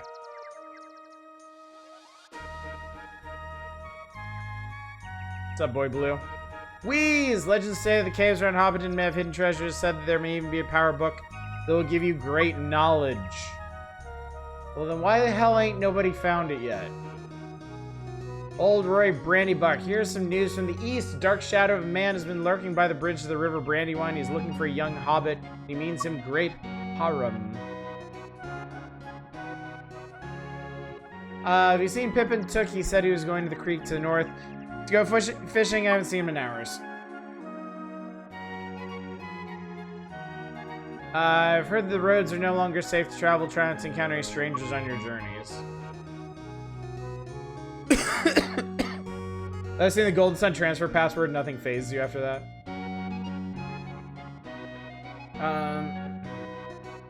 Try entering Justin Bailey to see if there's a swimsuit outfit. Mary Brandybuck has gone south to Crick Hollow. He won't be returning, but you might meet him there. He won't be returning. Saw Pippin leave a while ago. I wouldn't go after him. There are wolves on the plains. Yeah, but I got a little stabby sword. I can block and I can stab. It's Sam! Gaffer sent me finds lost reading glass. I can't leave Hobbiton until I find them. If you will help me find them, I can go with you on your journey. If you find Dad's glasses, I can come out to play.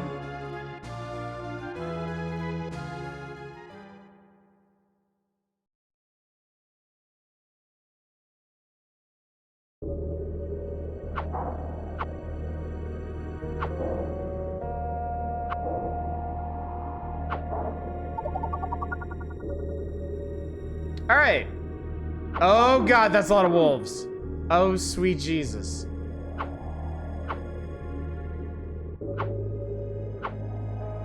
Can I stay like right on the edge of the rain? Boop them in the snoot.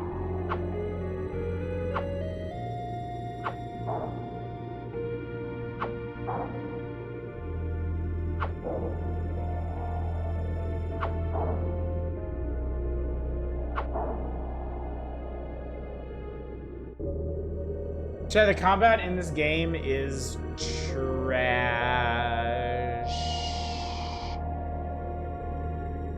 Also, this feels so dark. I don't know, maybe I'm just spoiled by the aesthetic of the Peter Jackson films where like Hobbiton and its environs were very like bright and cheery, at least until the ring wraiths showed up. But this is just like this feels very World of Ruin from Final Fantasy VI, you know what I mean? It's very dark and despairing. Like it's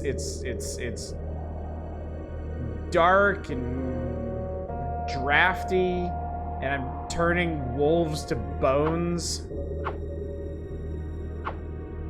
Feels like it should be on 360 with all those earth tones.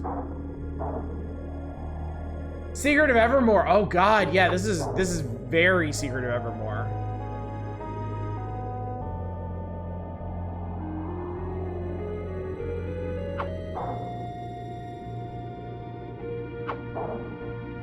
Is that everybody? Frodo, I'm great. Glad to see you. There are wolves all around. I was afraid to go across the plains by myself. Have you ever seen the British countryside? I have, but that doesn't mean I want to be there. I don't care how lore accurate it is.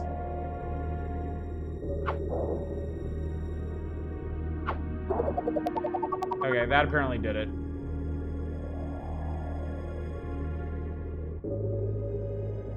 If I stab once more, it'll be the furthest I've ever stabbed.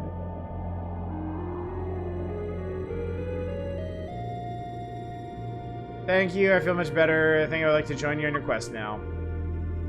Alright, cool. I forget how this works.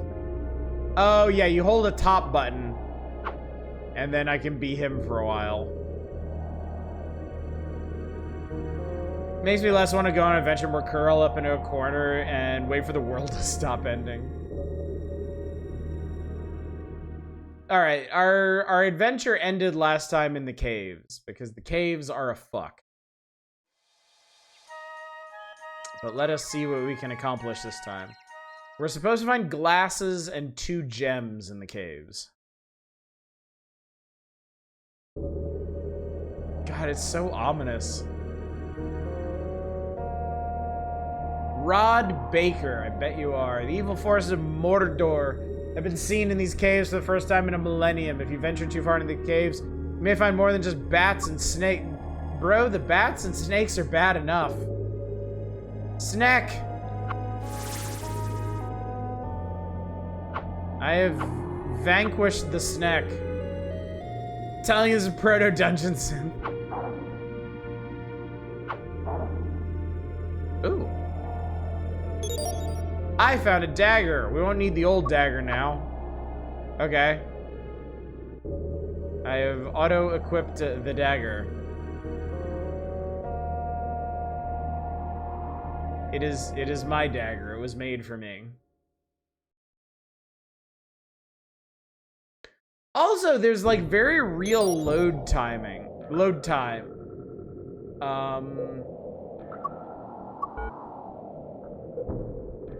Okay, well, I'd like to have an item equipped.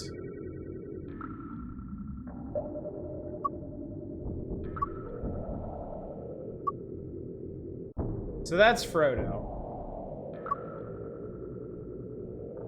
Pippin looks like the goddamn Gerber baby.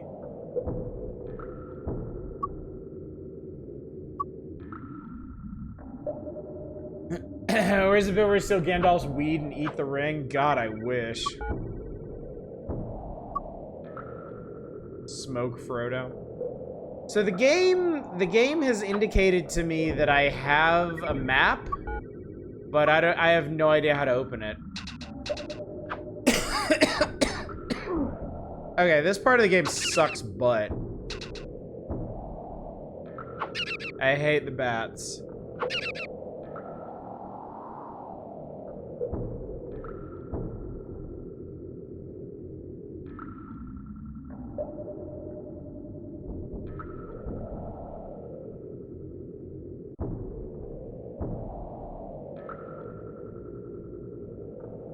It is very spoopy, though. I will give them that.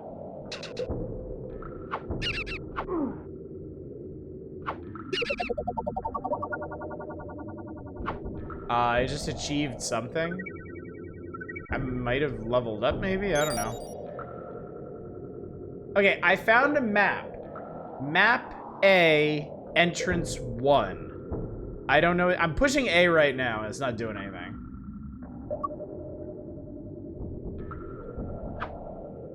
If I push A now, it says you do not have an item equipped at this time.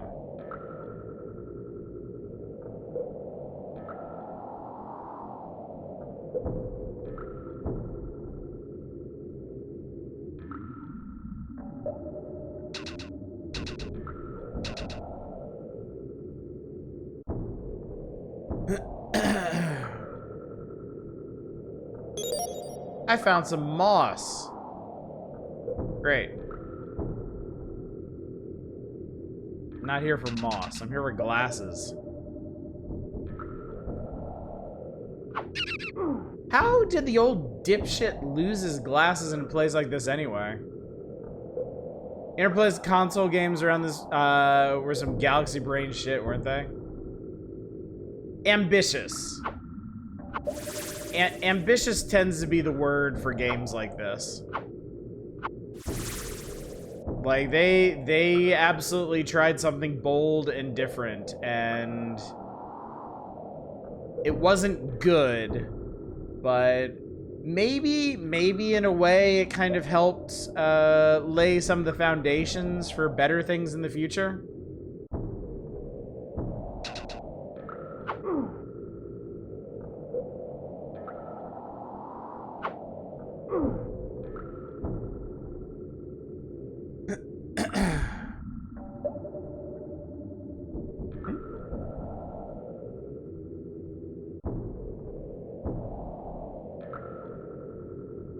Well, I guess Pippin's dead. Ambition's good, I respect this. I can see artistry. I cannot see a holistically good product, but I see beauty. It's a good way to look at it. Never mind, he lives. He yet lives.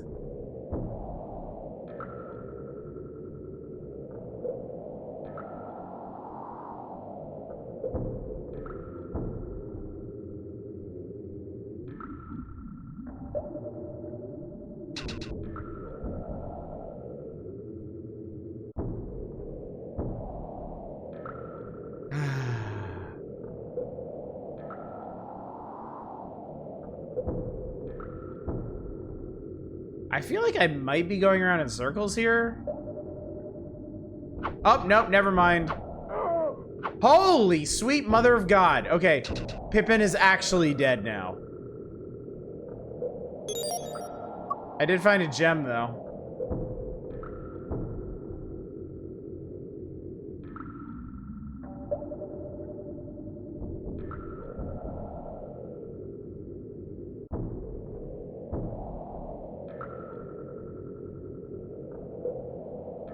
A fool of a toque. Is that thing in a diaper? Fantasy loincloth. Always with the fantasy loincloths. When will the Quentin Tarantino games come around and take inspiration from dog shit games like this? Imagine if that was a Balrog. I mean, I don't have to imagine. It killed Pippin in one hit. It would do the same to me. It was only Pippin, no great loss.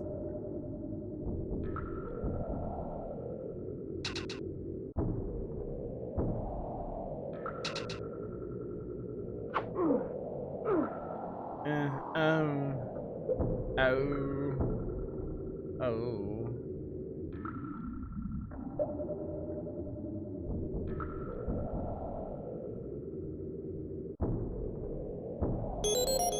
I found some moss. I feel better. I don't. That guy in a diaper me when I see a male member of the Church of Jesus Christ.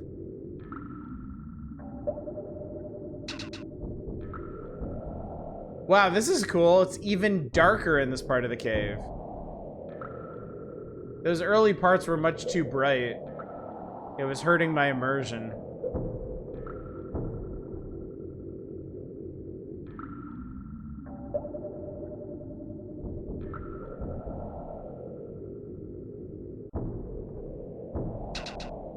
Damn snake so quick. Fuck off. I found a mushroom. I don't need a mushroom. I need spectacles. I am in this cave risking life and limb for goddamn bifocals. I'm really starting to think it's not worth it.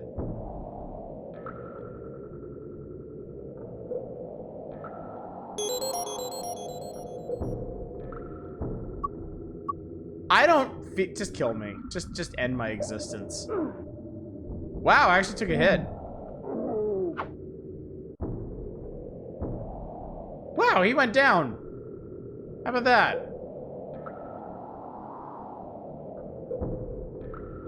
Wow, Pippin really does suck, huh? What does it look like on CRT? Like shit? That's a good question. It's probably a blurry, muddy mess. Okay, I'm done. I've had enough. This game is tedious and boring. I've braved the threat of 2 separate orcs, trolls, I don't know what the fuck they are, and been rewarded with a mushroom for my trouble. That is quite enough of that. Ambitious, chat. We talk about a lot of ambitious games on this channel. This is certainly one of the more ambitious ones, but that ambition did not end up where it needed.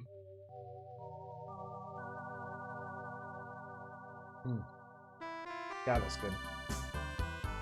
Sections of rebuttal, CRT purists. Sorry, not sorry. Yeah, absolutely not sorry. Moving on to King of the Monsters 2. Giant Monsters Ravage. Oh, we played this. We got a preview of this a month or 2 ago. Giant monsters ravaged the Earth and the humans cowered in fear. Then when the alien forces landed on Earth, they ended up being worse than the monsters. Now Earth's only hope for survival lies with the King of the Monsters. King of the Monsters 2 by Takara gives you a chance to recreate the action of your favorite B-rated movie. Crush small buildings, munch jet fighters, combat the evil alien hordes that threaten the Earth. You can't understand how good that game is if you haven't played through the Silmarillion first.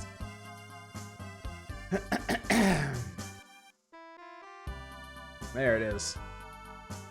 First one is a Neo Geo arena fighter, basically. Okay. There's certainly elements of that in this one. Like the 2-player mode lets you go versus with a friend, but yeah.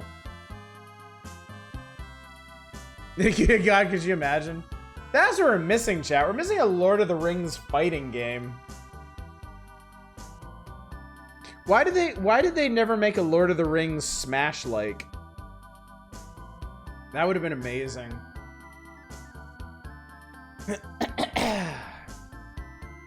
Lord of the Rings Budokai Tenkaichi. Yeah, exactly. Look at these horrible fucking things. Alright, I remember playing this before. The first stage was fun. The American city. And then we ended up in the French city with like the goo head guy, and he kind of sucked ass. I forget if we tapped out in the Grand Canyon or the desert. Capcom versus Marvel versus Tolkien. Pippin would have been the Dan of the game.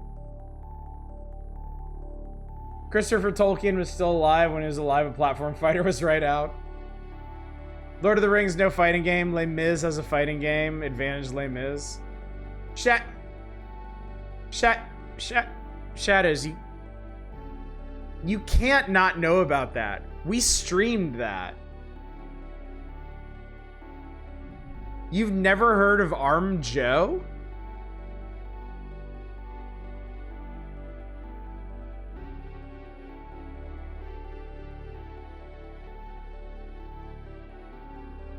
Oh man, get you. Shadows, forget about me. You have more important things to handle tonight. Get you over to YouTube and Google Arm Joe fighting game. And behold.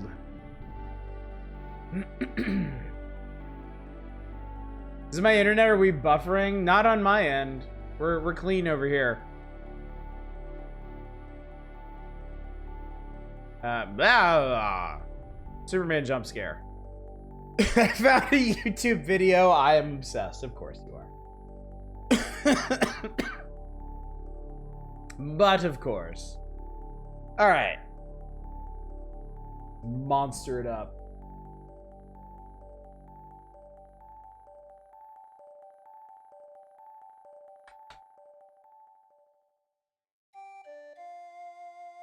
We're going through a pretty good clip, chat, despite playing no games for the first hour of the stream. I feel like we're making good progress. We're playing every single game for like 10 or 15 minutes. And that's fine. It is a fine way to handle the power hours. Actually, chat, since we're here, I'm gonna give you a little freebie. Just as a treat, just cause it's you, chat. I can't remember if we actually played the original King of the Monsters, so let's take a quick peek-see. Real quick. How many more games do we need to play until we can purchase our next mutation?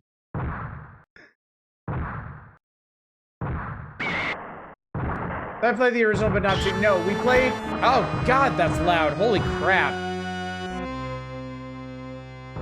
Sorry about that. I mean, it's still loud for me, but there is Robo Jean Valjean. Yes, there is. You do need to play. It's a free download.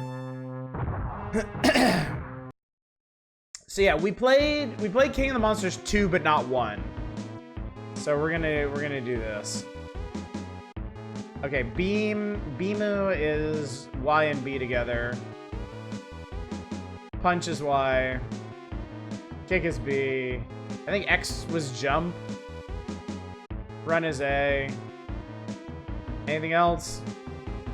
Hold standing by enemy body and press the Y button. Okay. Okay, that's it. Cool. I want to be the beetle guy. Stage 1. Okayama. Japan's surrounded by 4 typhoons. Wag!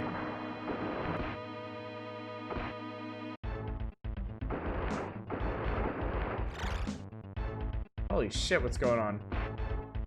How'd he grab me? Fuck off! I got your P. Your P is now mine.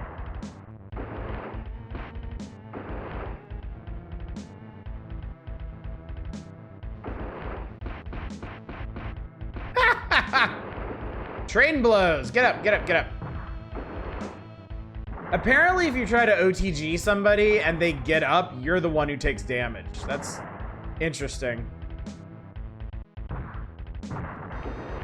Is the game good? I can't tell. It does not appear to be good now. It is very stiff. Which, I mean, some amount of that is to be expected because we're giant monsters and all.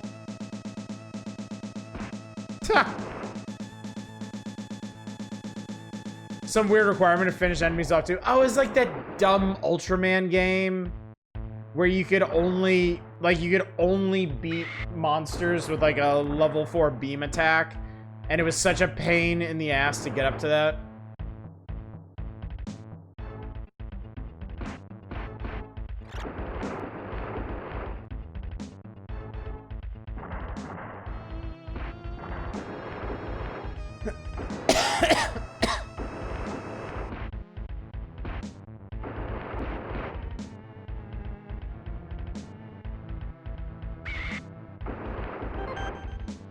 I probably need to squeeze all the P out of him and then shoot him with a P beam. Trading attacks is really funny.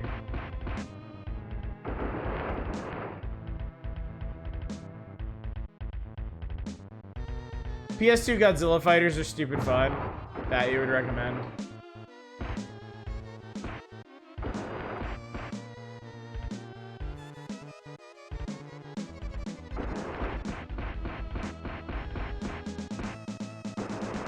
Okay, so he's obviously out of life. I don't know what we're supposed to do now, though.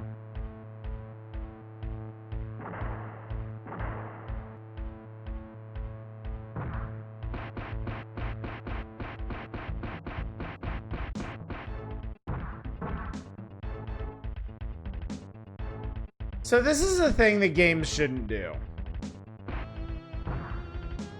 Yeah, I've been mashing Y and B. It doesn't do anything.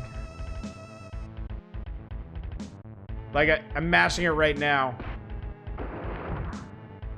I fear you may... Like, I fear I was not actually kidding about the P.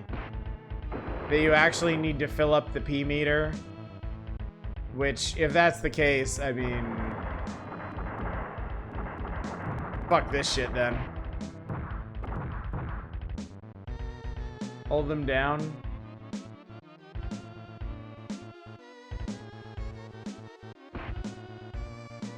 Well, that was fucking exciting. Get up, dipshit.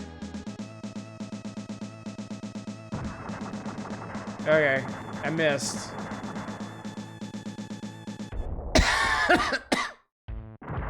Oh my god.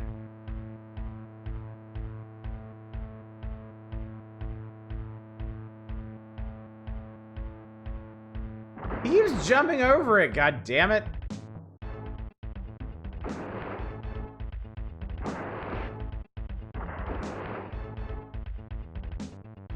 Wow, this sucks.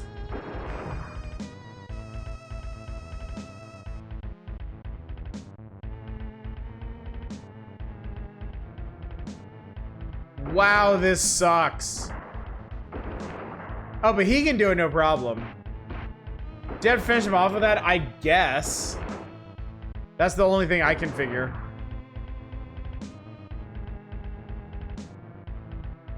Get up. Get up, fuckhead. What? Alright.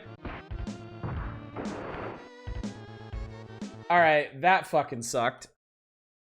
Everything about that fucking sucked.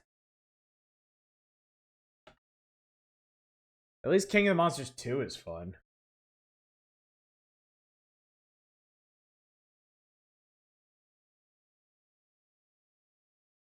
What's the opposite of meaty? Vegan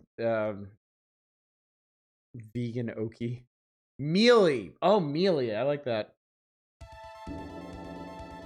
1999. 3 years after shitty game. Only 3 monsters survive.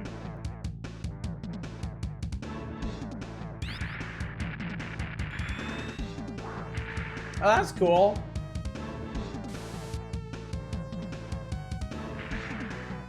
Atomic Guy. I think. Did I play as Atomic Guy last time?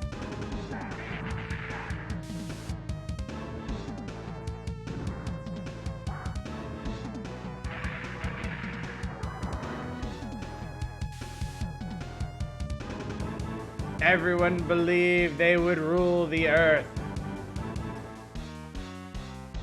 What's going on with the geography of Earth there? It looks like Pangea. Start. Cyberwoo is a fucking amazing name. I kind of wonder if that's a mistranslation of something. Alright, we'll be Super Gion. Because I liked him growing his horn and then using it as a sword. Battle 1! American City. That's Canada!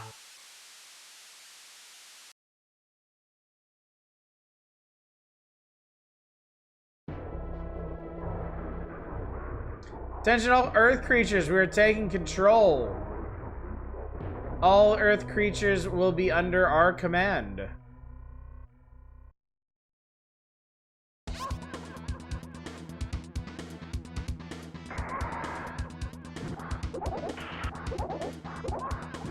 Canada's in North American audit.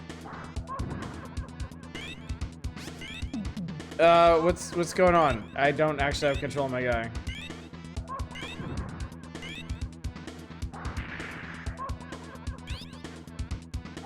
Okay, so one thing that's really important about this game is like infinitely more responsive than the first game. Must be an alternate reality where America won the War of 1812 and conquered Canada. Oh, that would explain a lot. Hey.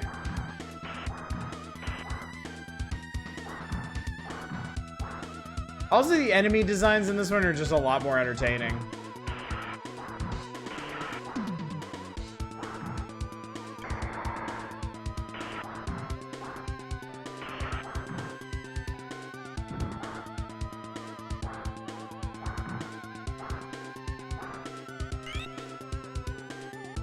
Still may yet conquer Canada.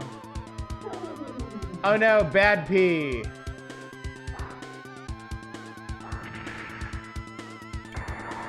L.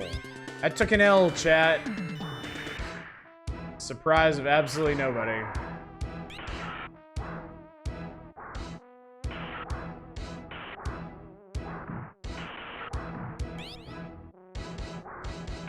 That's cool. You can pick up downed vehicles and stuff and use them as weapons.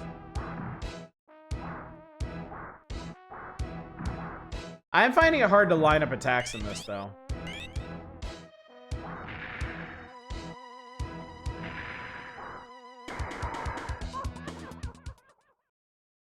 I'm down to only 10 seconds. Ah, here we go.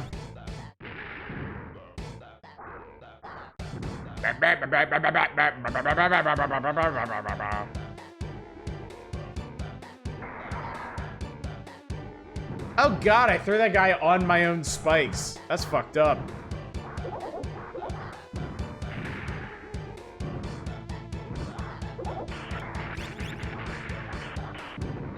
Do the happy dance.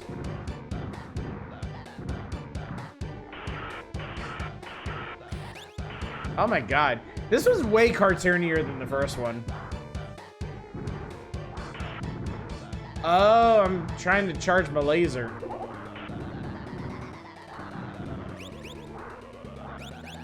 Why doesn't this show up in your SNES playlist? Missed opportunity? Yeah, because I listen to chill SNES soundtracks, not aneurysm-inducing soundtracks. Oh god, I melted. That's so fucked up.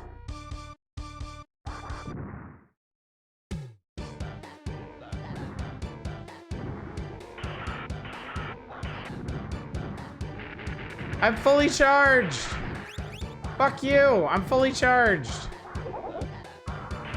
How do I use it? This sucks. What the fuck? This sucks.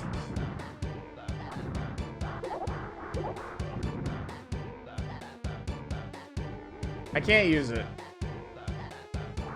Yeah, there's a way to use it. I don't know what it is.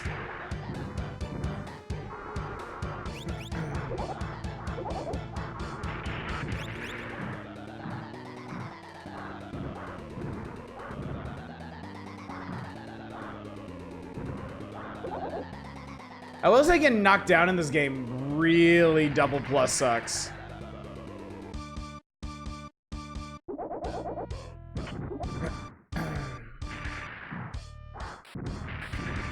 Wow, okay. I just got comboed to death. Alright, well, I guess that's that. Huh, I thought we did a lot better the first time we played this game. I do appreciate how much more cartoony it is. It feels a lot more approachable than the first game. Like, it just feels better. Losing that throw battle took off half your health. Which is weird because I was rocking the D-pad a lot harder than the first time I had a struggle with him, so I kind of wonder if it's just random.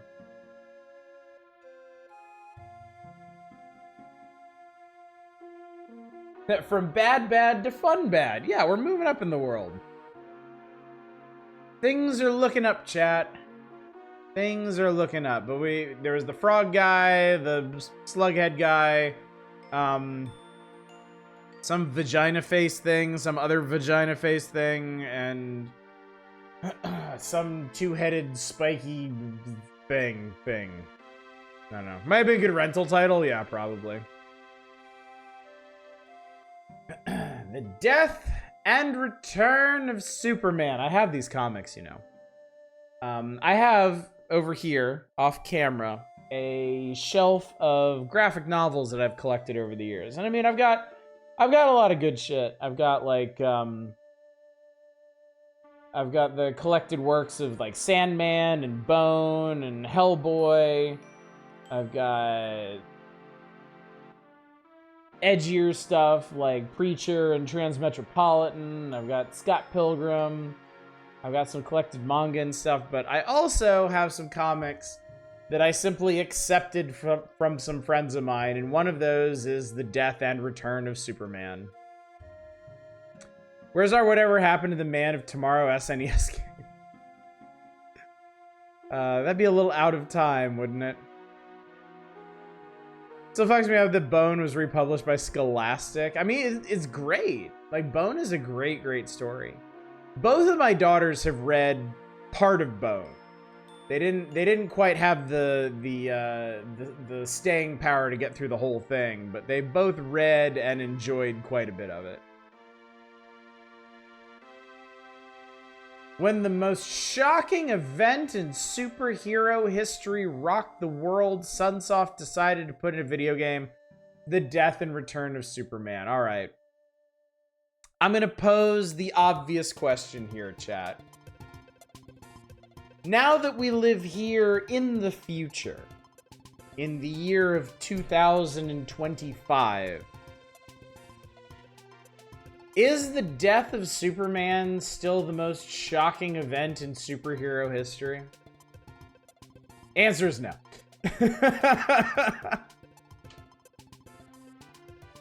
Do a soft spot for the Tintin comics, and I'm surviving Archie Sonic. I would actually really like to collect all the Tintin books someday. It's kind of odd that I haven't already, because I think you can get them in like sets of 3 pretty easily.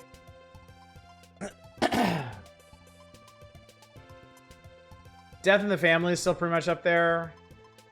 No More Mutants was way bigger.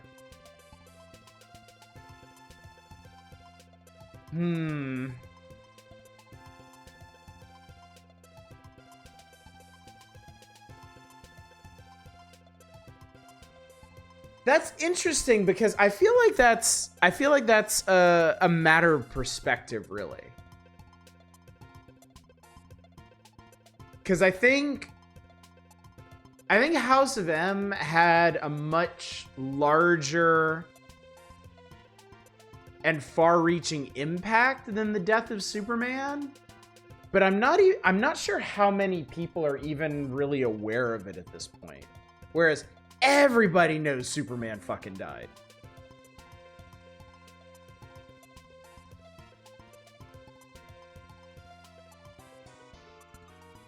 I mean, the death of Superman made national news. No More Mutants didn't.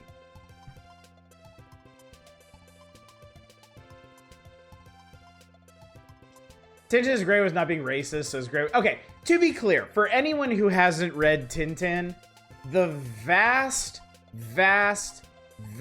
majority of Tintin stories are not racist. But the artists did did do a couple extremely poorly thought out early Tintin adventures that they later sought forgiveness for.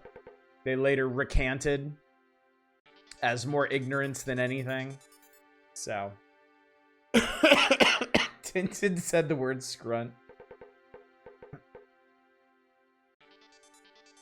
Everyone knows Superman died because of how irrelevant the story became. Making death. Okay, I feel like you're kind of sidestepping the central question here.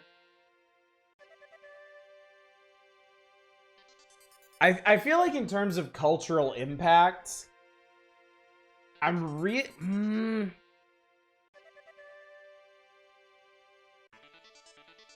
feel like in terms of cultural impact, it's kind of hard to top the death of Superman.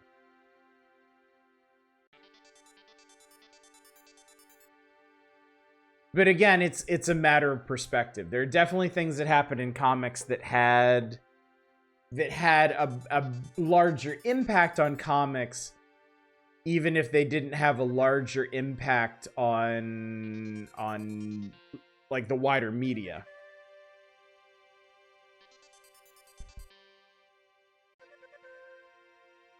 Listen, man, the crab with the golden claws is a Japanese cop, and he's just a normal dude.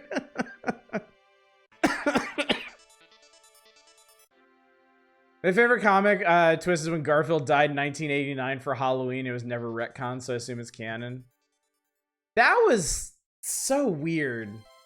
I hope everybody here is familiar with that. The really, really weird, borderline inexplicable, like, canon Garfield horror comic.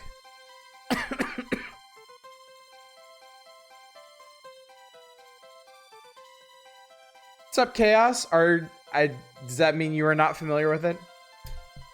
There is this absolutely bizarre series of Garfield comics. I want to say it lasted a week, because Garfield's a daily strip, right? Where Garfield wakes up in an empty house. Like, John is gone, Odie is gone. The house has been, like, clearly abandoned, and he's basically like a ghost in the ruins of what used to be his life. And there's some, like, intense narration where Garfield is, like, facing the finality of his existence, and then kind of, like, awakens from it as if it was all a dream. It is, like,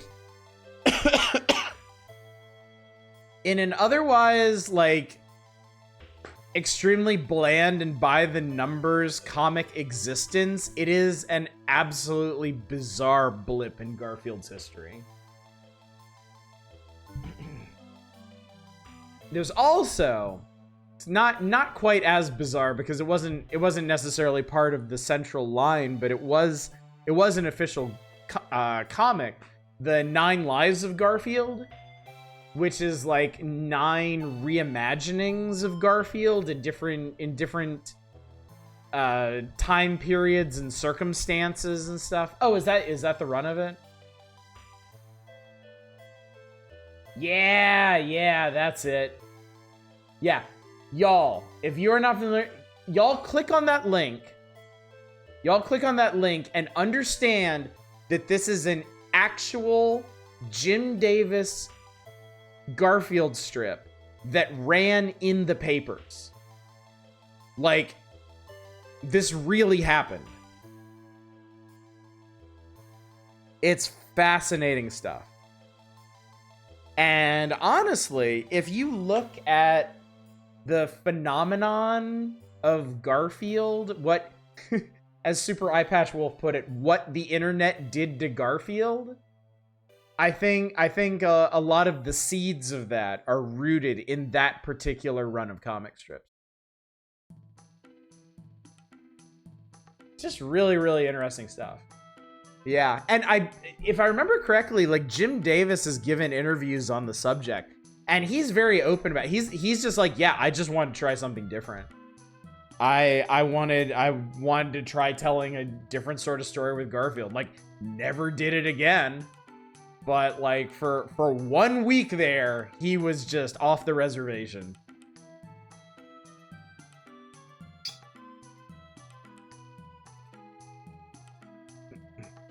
But Jim Davis's whole thing was he openly did not give a shit. No, Jim, I've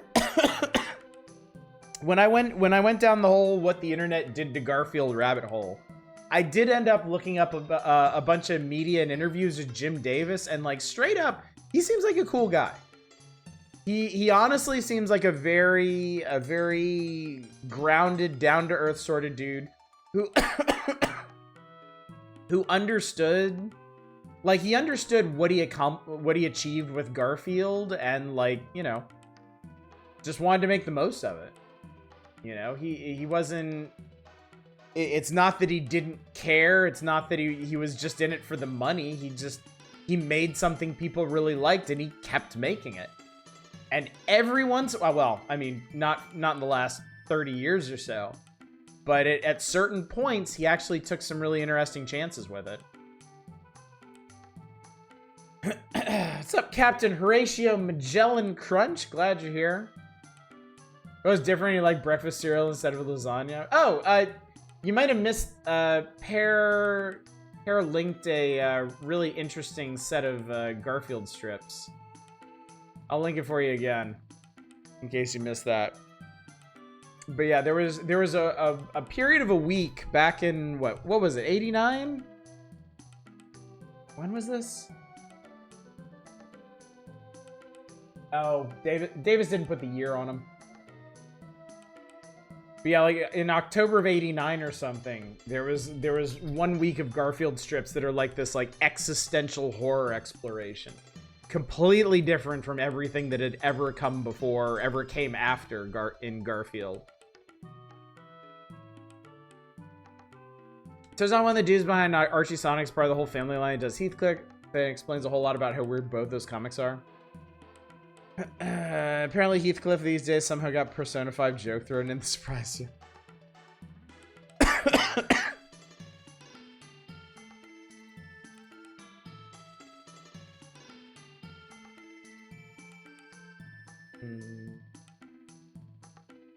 Oh, Jim Davis didn't vote Trump. The only thing I don't like about him is that he might have. Well, he's old white guy. Really no accounting, is there? Anyway, let's talk about the most seismic event to ever take place in comics and will ever happen and will never be eclipsed by anything ever. The death and return of Superman. In comics. The game includes story elements and characters from both the death of Superman and reign of the Superman comic series. It'll begin play as the original Super Guy and later as the four heirs. In some stages, Superman fight to determine who is truly superior. Dead or alive? Can the incredible plant-moving strength of Superman crumble into dust? Is his death just a clever ruse? One thing is for sure, all four of the super hopefuls can't be the real Superman. The world may never be the same again. Okay. I'm gonna derail again for a second because this reminded me. I think another reason why Superman was such a huge cultural touchstone is the way they built it up and then like massively disappointed everybody. I'm gonna spoil the return of Superman for y'all real quick because it's so fucking dumb. So Superman dies, right? Superman dies from punching Doomsday too hard. And he's dead, and they bury him, and the people of the world mourn, and everybody tries to figure out how they're gonna go on without Superman in their lives. And then suddenly, these four seeming Supermans show up out of nowhere. There's the Eradicator, who's like 90s extreme cool Superman, but he's cold and emotionless and brutal. And then there's Steel, who is a guy in basically our Iron Man suit, but he carries with him like the spirit of Superman. He like lives up to the ideal more than most. Then there's Superboy, who's supposedly a clone of Superman, right? And then there's the Cyborg, who looks like Superman, but he's got like Terminator parts and shit, right? And the whole thing that DC was pushing for this, the whole thing that DC was pushing is, who is the real Superman? Who could it be? And yeah, Justin Brett makes a good point. It's more like 3 of them because Steel says he's not Superman now, right? And I mean, Steel is literally not Superman. He's an engineer guy named John Henry Irons who made his own super suit to fight crime in his neighborhood and shit. So it's obviously not him. And Superboy's a clone. I mean, unless you're stretching definitions, obviously not him. So is the Eradicator the tougher, more 90s extreme Superman now? Or was the Cyborg built out of the parts of Superman and shit, right? And the answer is, fuck you, it's none of them. None of these idiots are Superman. Superman wasn't even really dead. He was just regenerating. So eat a giant pile of shit, comics fans. Yeah, he has a big sledgehammer. His name is John. Yeah. I think the comic actually has him related to John Henry. I think. I really like all these Supermans went on past this event to have further stories, except the Eradicator, because fuck that guy, yeah. The Eradicator, bro, is the name of the squash player in the Kids in the Hall sketch. What do you mean that was an actual DC villain? Not a DC villain. A follow-up to Superman. I wish I could believe that the Eradicator was DC being like a tiny bit self-aware and being like, okay, well, if like the 90s is all extreme and edgy, right? Well, this is what an extreme edgy Superman would be like, but it's not, and I'm going to show you why.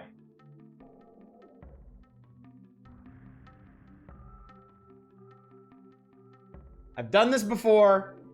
I'm gonna do it again, but you need to see this. I've got it. Not that one. That one. Here we go. Hello, chat. Hi.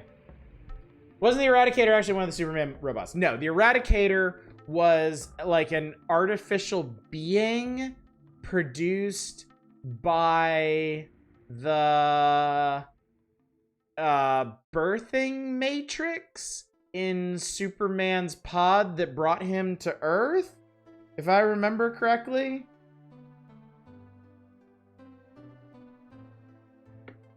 Yeah, it was way dumber. This was happening at the same time as Nightfall, so yeah. Absolutely not. Okay, hang on. I gotta find this. It's so... God, it's so... Oh, wait. There we go. Okay.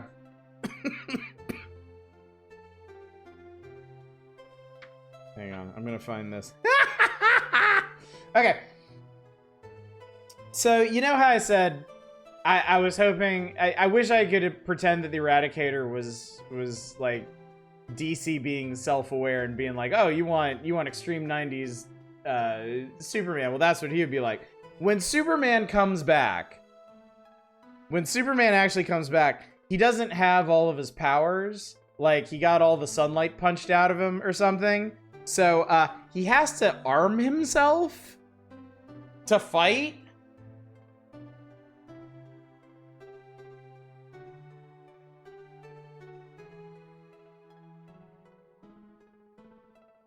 The guy in black is the real Superman.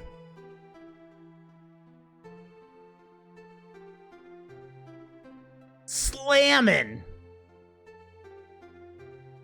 So yeah, zero self-awareness. Absolutely none. God, this is like... Yeah, the one with the guns. This is such a time capsule of 90s media. This really, it's so telling. Like, that is the absolute tip of the iceberg. Does Superman shoot people? Yes. He absolutely does. He 100% does. There is a whole bunch of murdering people in this. Actually, could I find... There's a particularly brutal panel in this that I've never forgotten about. Eventually, the super dudes start fighting each other, and Eradicator and Cyborg get into a fight, and holy shit, man, Cyborg like fucking executes a guy. It's crazy.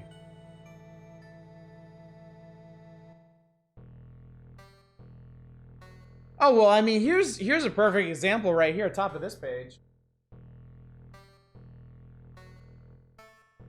That's the Cyborg, like, skeletonizing a bunch of survivors from a city he just blew up. Eradicator is such a stupid name, though. Again, perfect. Absolutely perfect. Oh, here we go. Absolutely perfect 90s time capsule. Wow, it's a whole sequence, actually. Okay. Yeah, when Eradicator and Cyborg are fighting... So first, over here, Cyborg shoots him through the chest a couple times, right?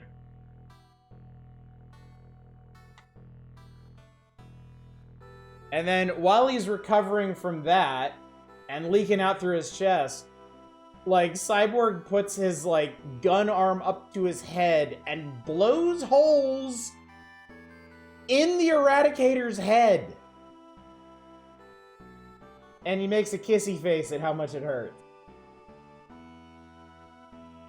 But doom indeed. And this is all while the city they're fighting over gets nuked. Which is Coast City. Which is Hal Jordan's hometown. So, everybody the Green Lantern knew at the time fucking died. So that Superman could have his big dramatic story. Because it's not like they were in Nuke Metropolis, right? Anyway. Yeah, Death and Return of Superman, I feel like, is one of the most perfect 90s media time capsules. It is brutal. It is ham-fisted, it is grotesque, it is immature, it is savage. It's everything that 90s media was going... There's a bunch of, like, sex and skeevy stuff in there, too. Why are you sharing this pain with us? Context! Context! You can't expect me to just play Death and Return of Superman on a lark and not talk about what spawned it. Did you say this entire sequence is extreme? Yeah, it really is.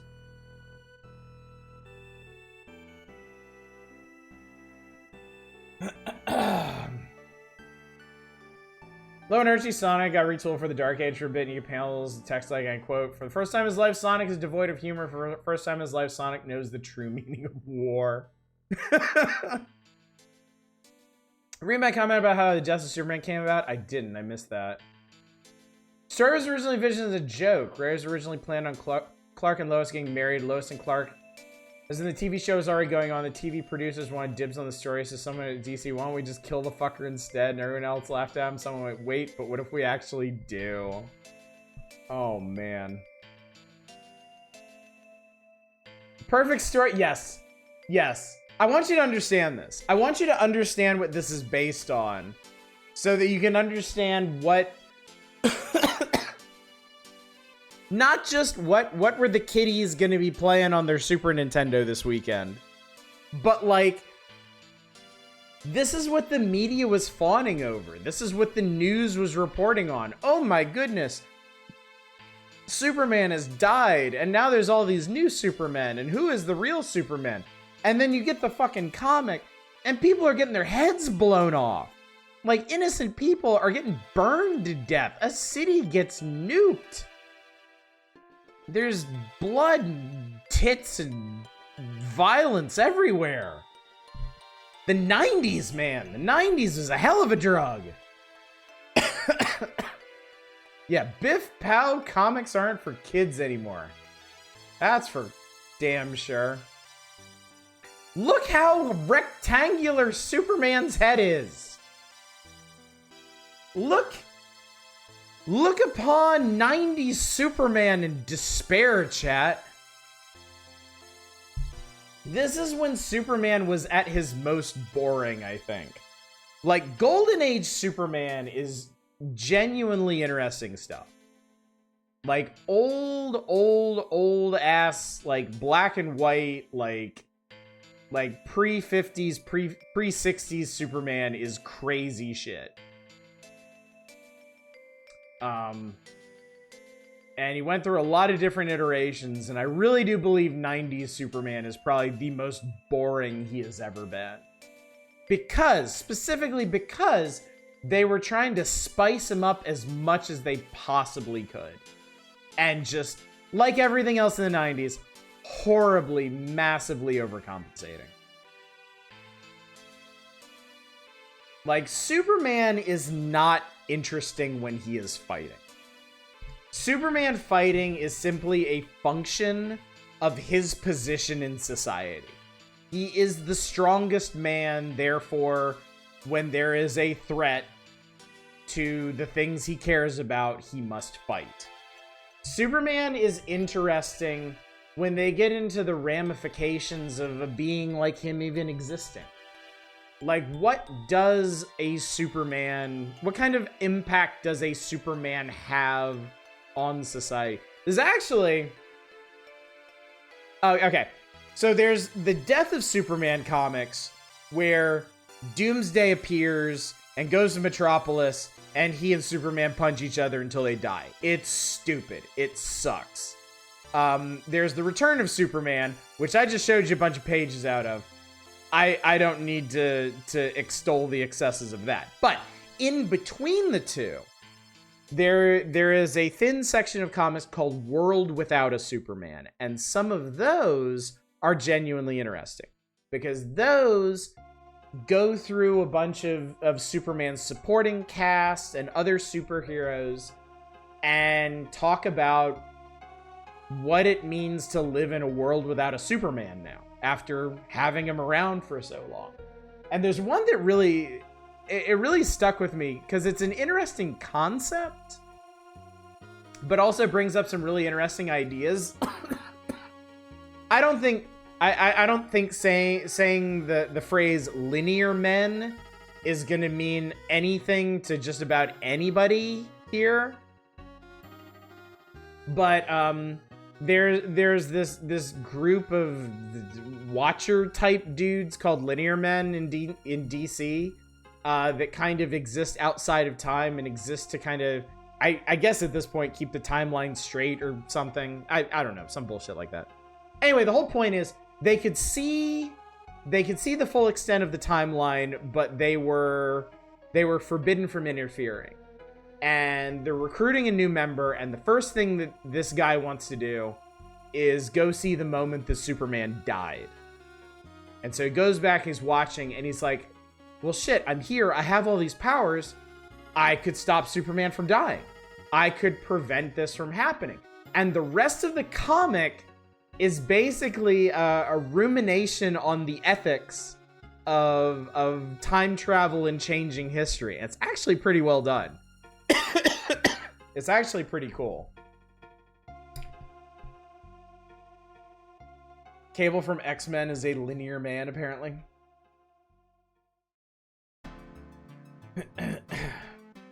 Would anyone really care even that universe when there's a superhero in every street corner? Yeah. Yeah. Like, there is a nigh infinite number of musicians on Earth, but we care when the big impactful ones die. We care when the ones who mean something to us die, and, you know, the thing about Superman is because his position is like Earth's mightiest hero or whatever, he is important to everybody.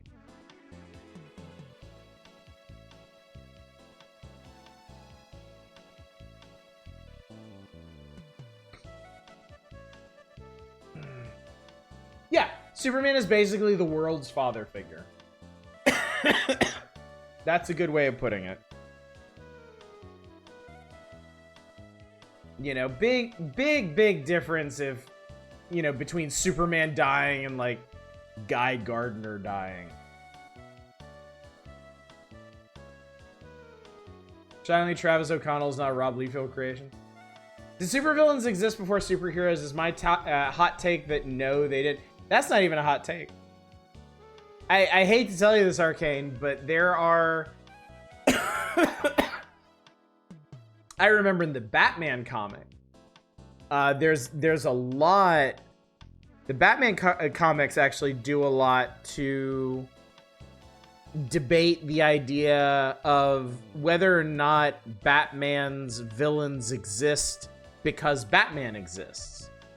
That they exist as a sort of balance or challenge to the power that he represents. And there's actually a Batman comic that goes even further than that re-centers the debate on the city of Gotham itself. That poses the idea that the city of Gotham is a sort of engine that produces a Batman. That it could not have not produced a Batman by its very nature. See, even the most boring superheroes and supervillains can be really interesting if you just know to ask the right question.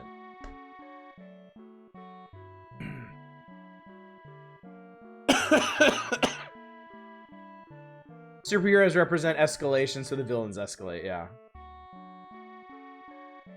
Literally the plot of Akira and its relation to nuclear weapons. Well, I mean, it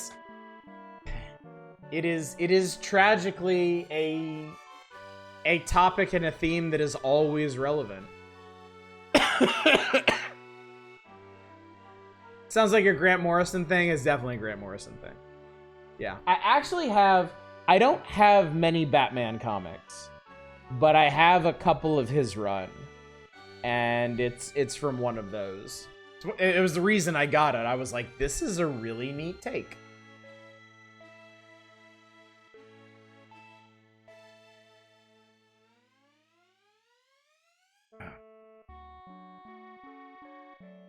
Every reality seems to have a Spider-Man. Why not a Batman? They do. Oh man, if you start... Not that anybody needs more multiverse shit, but there absolutely is a DC multiverse. In fact, there's been multiple DC multiverses scaled to different degrees, and there are a lot of different Batmen.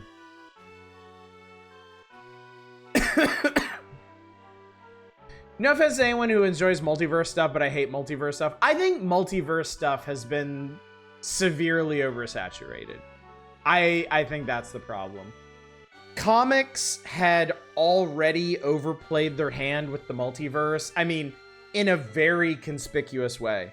If you don't know about DC's crises, starting with Crisis... I think the first one was Crisis on 2 Earths? I think?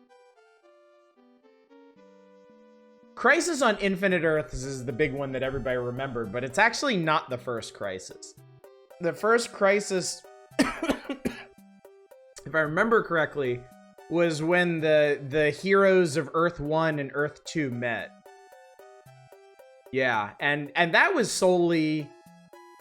I think that was solely for DC to carve out separate places for the Justice League and the Justice Society, so that they could run comics of both without having them step on each other's toes. And then after that, they started introducing things like Earth 3, which had the hero and villain roles reversed. And then they kept expanding out further and further, and then like everyone does whenever they try to manage a multiverse, they ended up with a giant Gordian knot of continuity errors and overlapping heroes and stuff. And Crisis on Infinite Earths was supposed to iron all that out. And it was like, it was the comic event. That was like the big one that like crossed over with everything in the DC universe. And it was so huge and so successful that it let the multiversal genie out of the bottle. And from that point on, comics couldn't not do giant multiversal crossovers every couple of years. So, yeah, multiverse stuff was super played out in comics like already in like the 80s and 90s. Now it's like thoroughly played out across all media. Because, I mean, that's where Marvel's trying to take their movies. That's where DC was trying to take their movies. We've got entire franchises like Rick and Morty built entirely on multiversal stuff. And I think people have just had too much of it. I think there is too much of it. Like, it's cool. It's always been cool and fun to smash your toys together. It's always been a lot of fun to take your your Superman figures and your Transformers and your G.I. Joes and have them fight your Lego guys until a giant Barbie comes in and they all have to team up against her, right? That shit's fun. Like, it's on a very simple level appeals to the most like primal play aspects of our brain, and I'm pretty sure that's the sort of appeal that multiversal media has for us. I also vote for Giant Barbie. You don't fuck with her. And you know, I think that was a lot of the engine keeping the Marvel Cinematic movies going forward is you see and meet these new superheroes that you like the representations of them, and then you get to see them interact with other superheroes. You get to mash all of those toys together. And Marvel just kept going and going and going with it, and I think reached a point of ultimate saturation where people just can't be bothered to care anymore.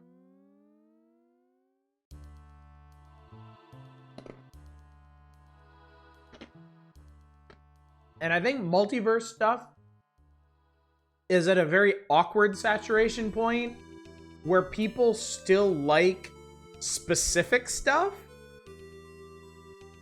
And Nemrin brings up a very good point. There's still media coming out like Everything Everywhere All at Once, which uses the multiverse concept in like a really, really effective and unique way.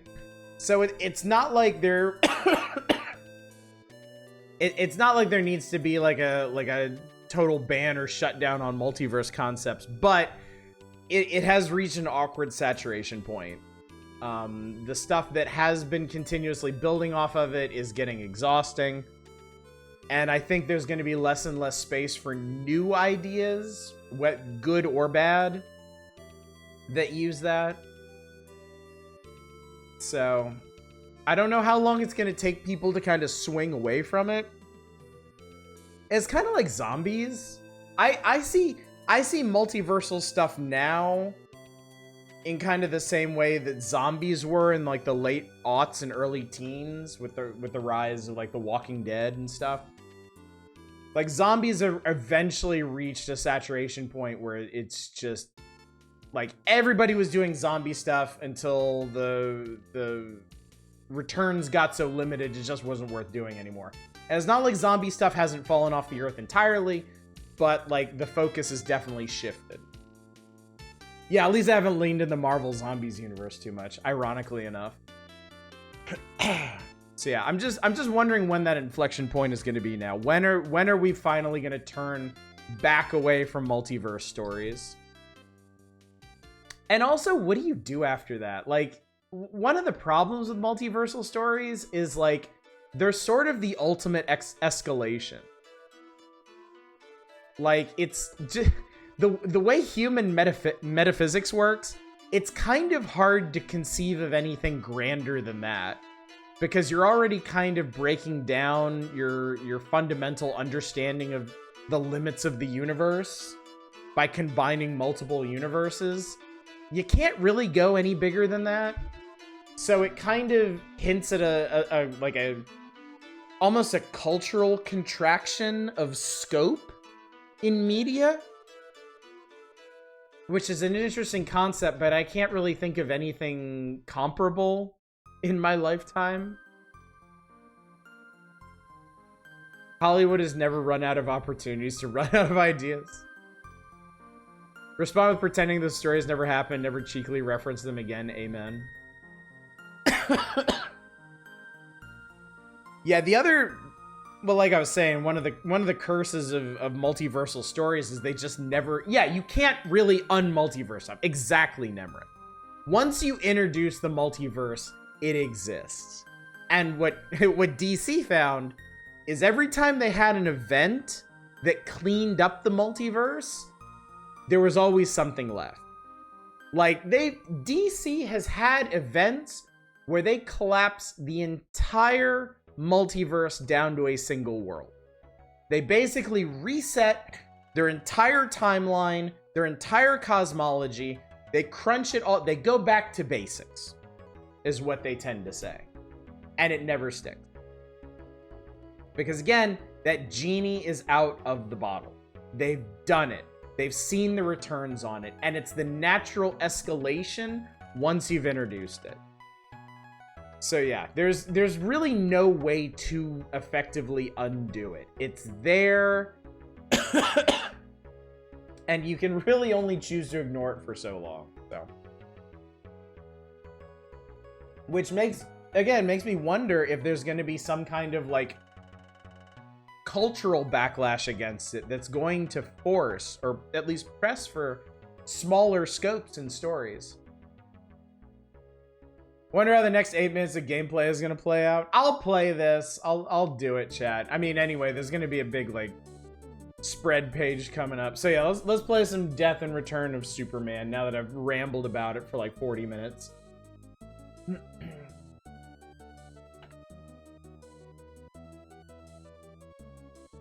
I owe you that much, I think. 0 Hour got done as soon as the last comic hit the shelves. Yeah.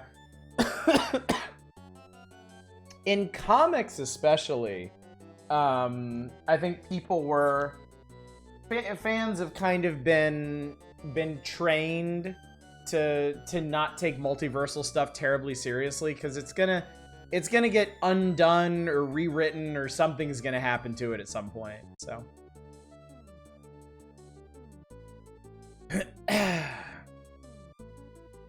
Alf got pulled into the Marvel Crisis storylines. There is, going back to Grant Morrison. Grant Morrison actually got to helm one of DC's crises back in the aughts, I think, called Final Crisis, which is for reasons I don't need to explain to you, an extremely ironic name for a crisis. But you want somebody who does some deep fucking cuts. As part of Grant Morrison's Final Crisis, he pulled in a group of DC characters called the Carrot Crew, which are exactly what you're imagining.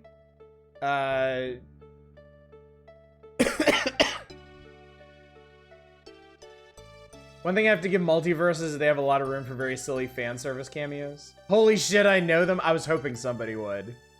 Yeah. More than that, the big climactic moment. Like the big confrontation with like the ultimate existential threat is punctuated by the appearance of the Carrot Crew in Final Crisis. It's fucking insane. Grant Morrison is also a comic history nerd. He makes the best deep pulls. I mean, it really paid off with that one. Like, it was really, really neat. I mean, I didn't know hardly any of the characters he was pulling from, but going back and researching them because he called upon them was really interesting stuff. Yeah, exactly. Carrot Crew is basically DC meets Looney Tunes. Exactly. Oh shit, it's the Superman logo, but it's all bloody, chat. Oh my god. Oh, it's Doomsday punching through it. Holy shit, I can't believe Superman is fucking dead. Morrison loves Carrot Crew. They were in his Animal Man. I would love to read Morrison's Animal Man. I've heard so many good things about it. Metropolis present day, a peaceful summer evening when suddenly a complete power failure.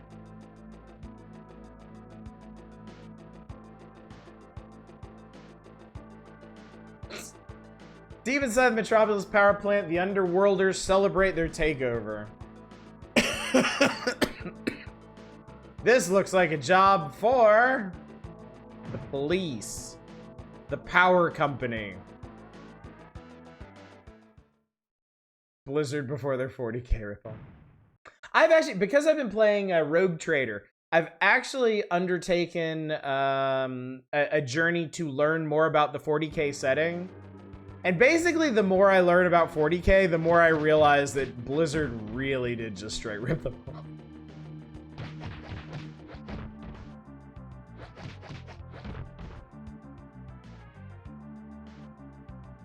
Look at the way Superman is animated, Jesus.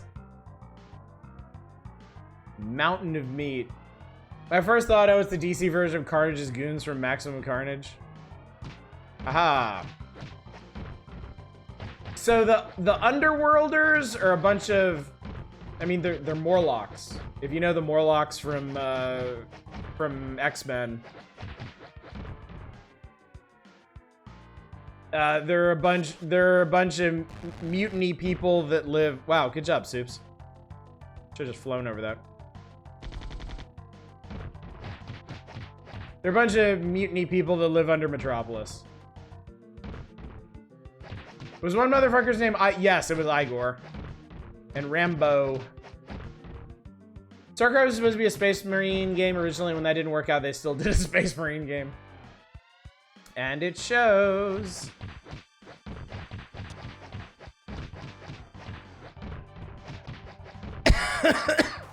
Pew.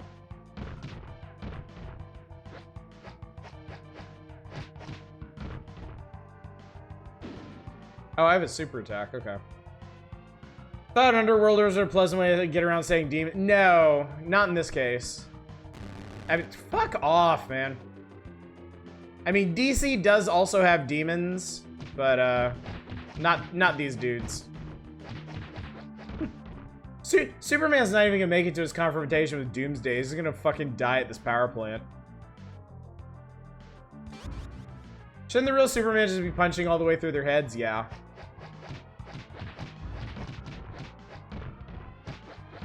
I mean, honestly, the fact that Superman has a life bar just feels kind of stupid.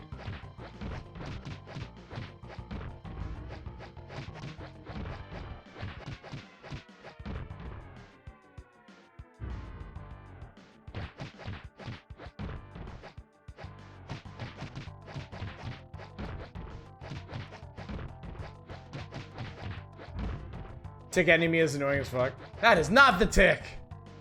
Wrong color scheme, right? Every brawler has to have an elevator. Like, I swear to God, it's one of the most constant constants in video games. You got a brawler, gotta have an elevator. Gotta have the longest elevator in human history.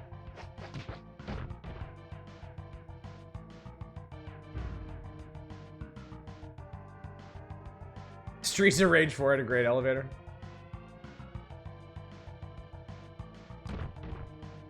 Sewer levels and sitcom bottle episode elevators. Solve my maze, Superman.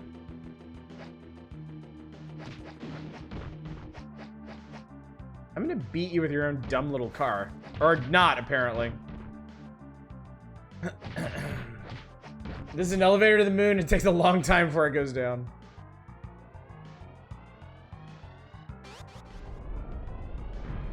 Really pretty visuals, really cool use of dynamic music. Oh, the, oh, in Streets of Rage 4.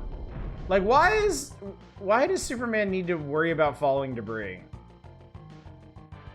Like, really, seriously, until Superman gets to Doomsday, he shouldn't have even had a health bar. Or, you know what would have been really cool? You know what would have been genuinely neat? Give Superman a health bar, and all of these enemies do, like, 1 pixel of damage when they hit him. Like, not even remotely a threat, right? And then, when Superman gets to the fight with Doomsday, have Doomsday do actual damage. That would have been neat. That would have been a cool escalation.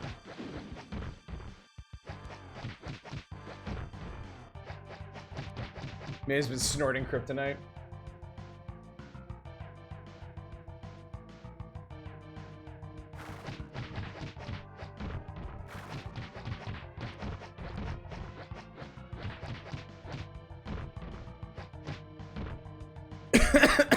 Like, I just died against these guys solely because there are so many of them.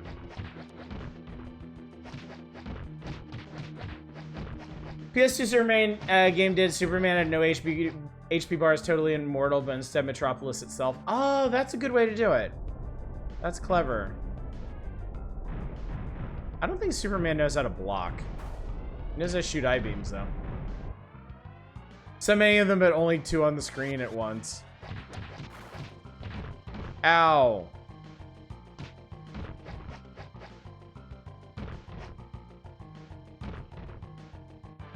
Grabbing dudes as Superman is pretty fun. I wanted to like fly with this guy.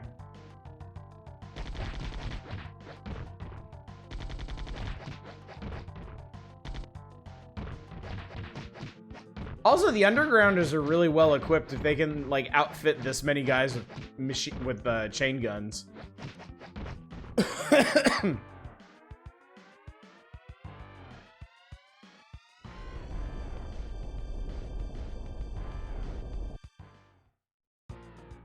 There we go. It's Closter. But I didn't really do much to it.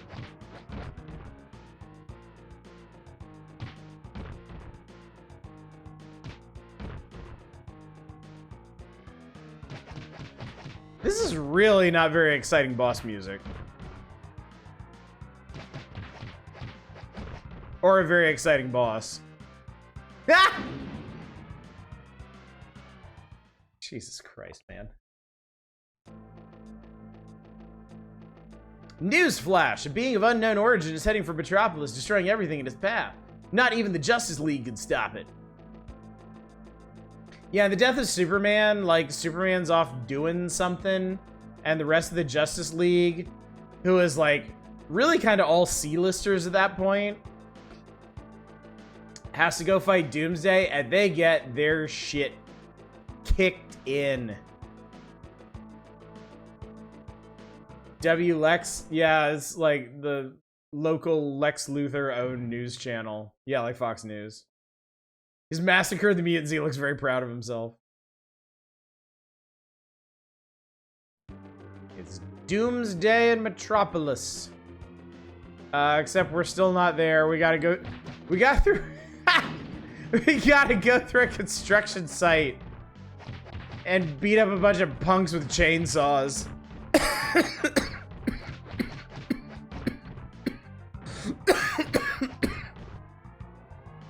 Oh yeah, Lex Luthor is a business guy in the 90s. 90s Lex Luthor is insane.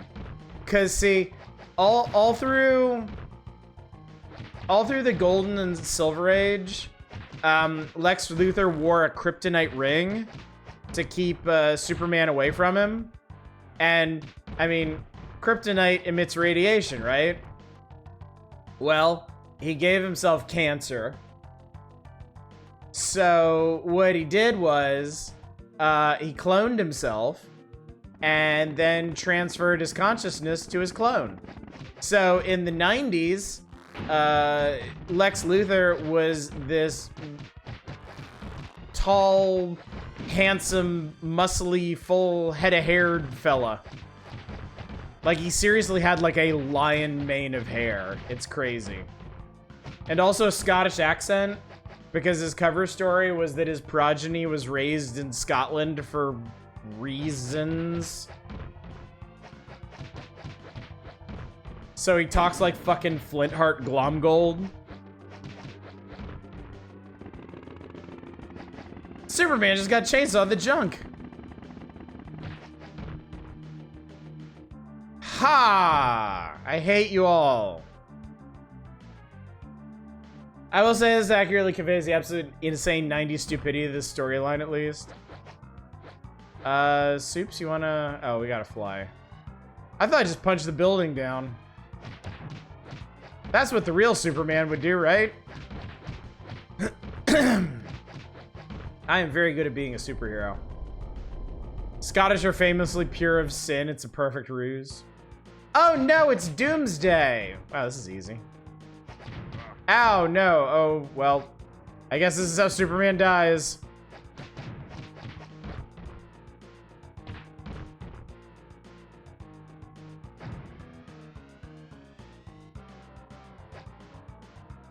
He totally looks like a WWE wrestler. Is Doomsday an Underworlder too? No. Doomsday was... Shit. I remember Doomsday's origin. He was a science experiment created by aliens on this, like, hell world where they kept cloning babies and sending them out to die and then taking the information from them to, like, program, like, tougher babies until they finally had a baby that they could send out and wouldn't die. How did they get the edition of the newspaper out so fast?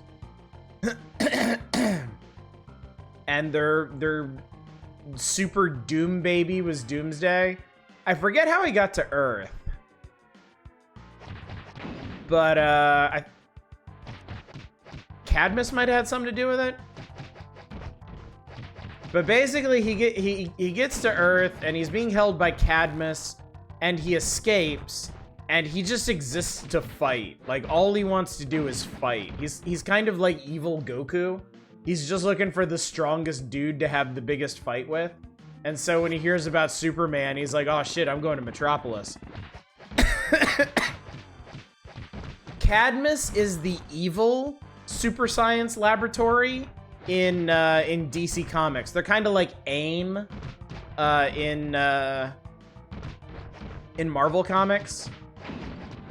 As opposed to Star Labs, which is the good super science laboratory in DC Comics.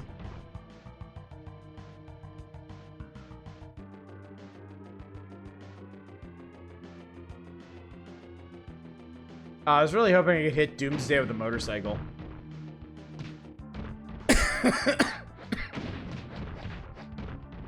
You really need to understand, though, Doomsday has literally no personality. Like, he does not... The only word he says in Death of Superman is Superman. Like, he has no personality. He exists only to kill Superman.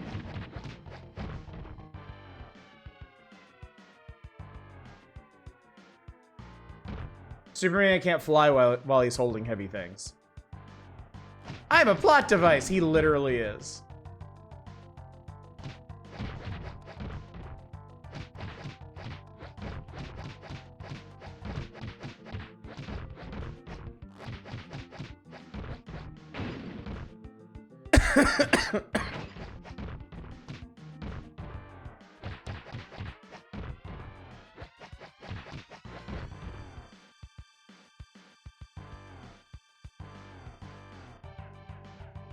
Also, Speaking of like Golden Age Superman, Golden Age Superman is fucking nuts. Did you know that there is a Golden Age Superman comic about how many times Superman has already died and been cloned?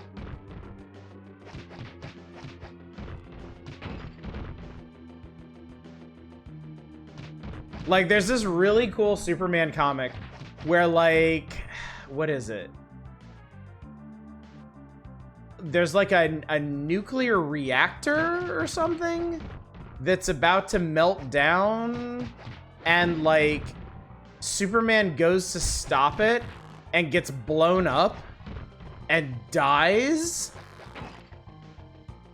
And I forget if it might be Lois Lane or somebody. It's like, oh my god, I can't believe Superman's dead. And like she meets with the scientist and is like, oh, don't worry about it. Superman's died a whole bunch of times. And takes her to a lab full of dead Superman. And they go through this like secret history of all. It's honestly, if you've ever seen the Venture Brothers, the reveal that that the boys aren't the original boys, it literally plays out just like that. They go into this library and there's like there's 3 or 4 different like mortuary slabs with dead Superman on them, and one of them was like turned into jelly or something. And they tell these they have these little story vignettes of how all the previous Supermans died. It's so fucking funny.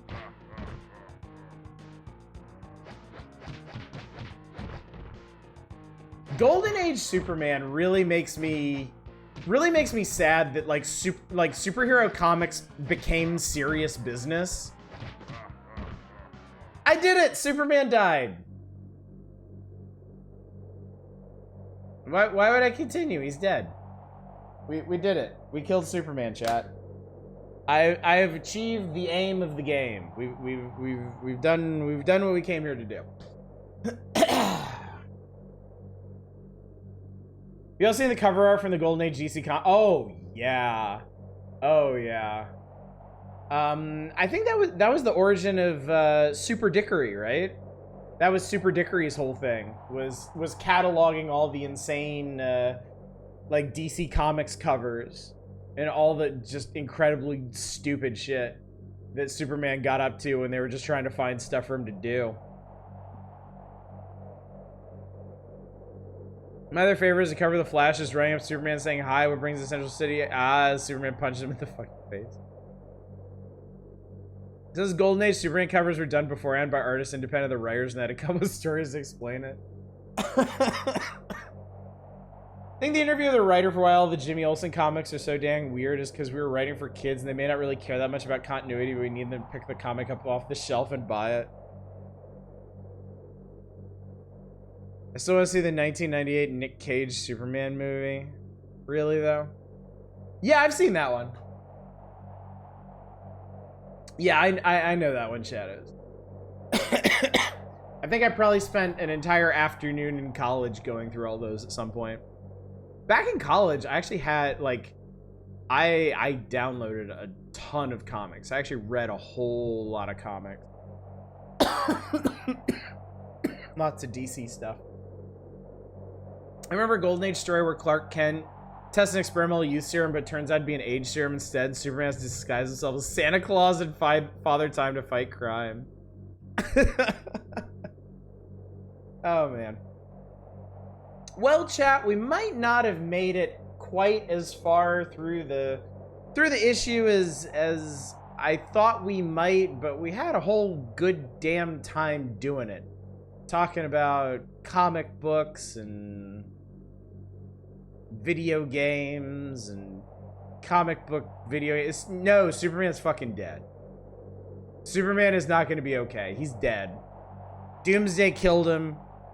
Doomsday then proceeded to like purge all organic life from the earth. It's over. Batman Odyssey is also fucking hilarious as a miniseries.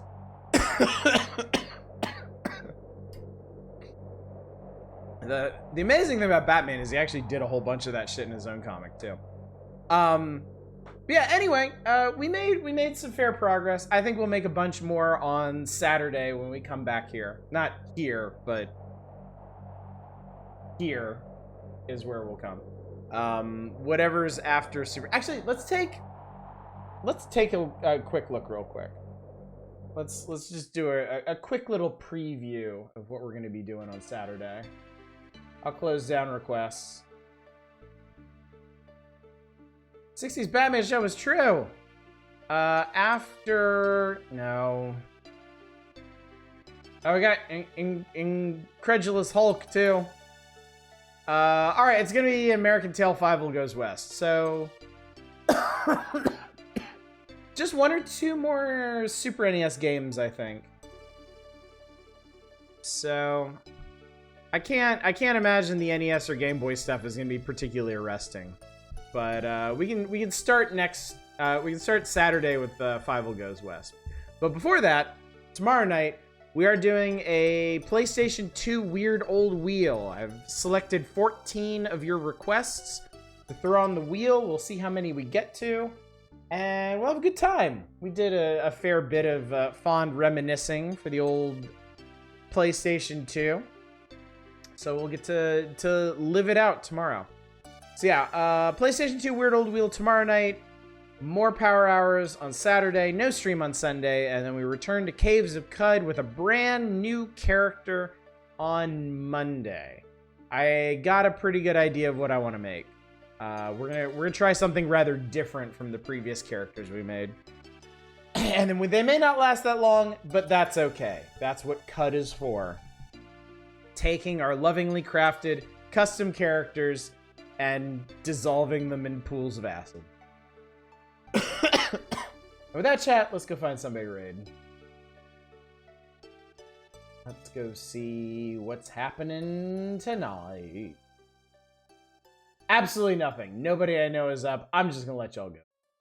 We'll just cut y'all loose. Let's all get some good rest.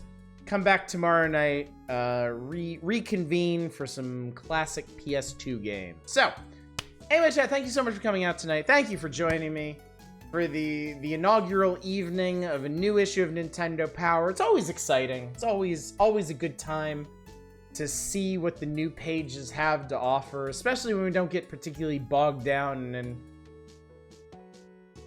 games and the playing thereof. But yeah, hopefully I will see you all out tomorrow night for PS2 Weird Old Wheel Night. But until then, as always, y'all take care. Bye, everybody.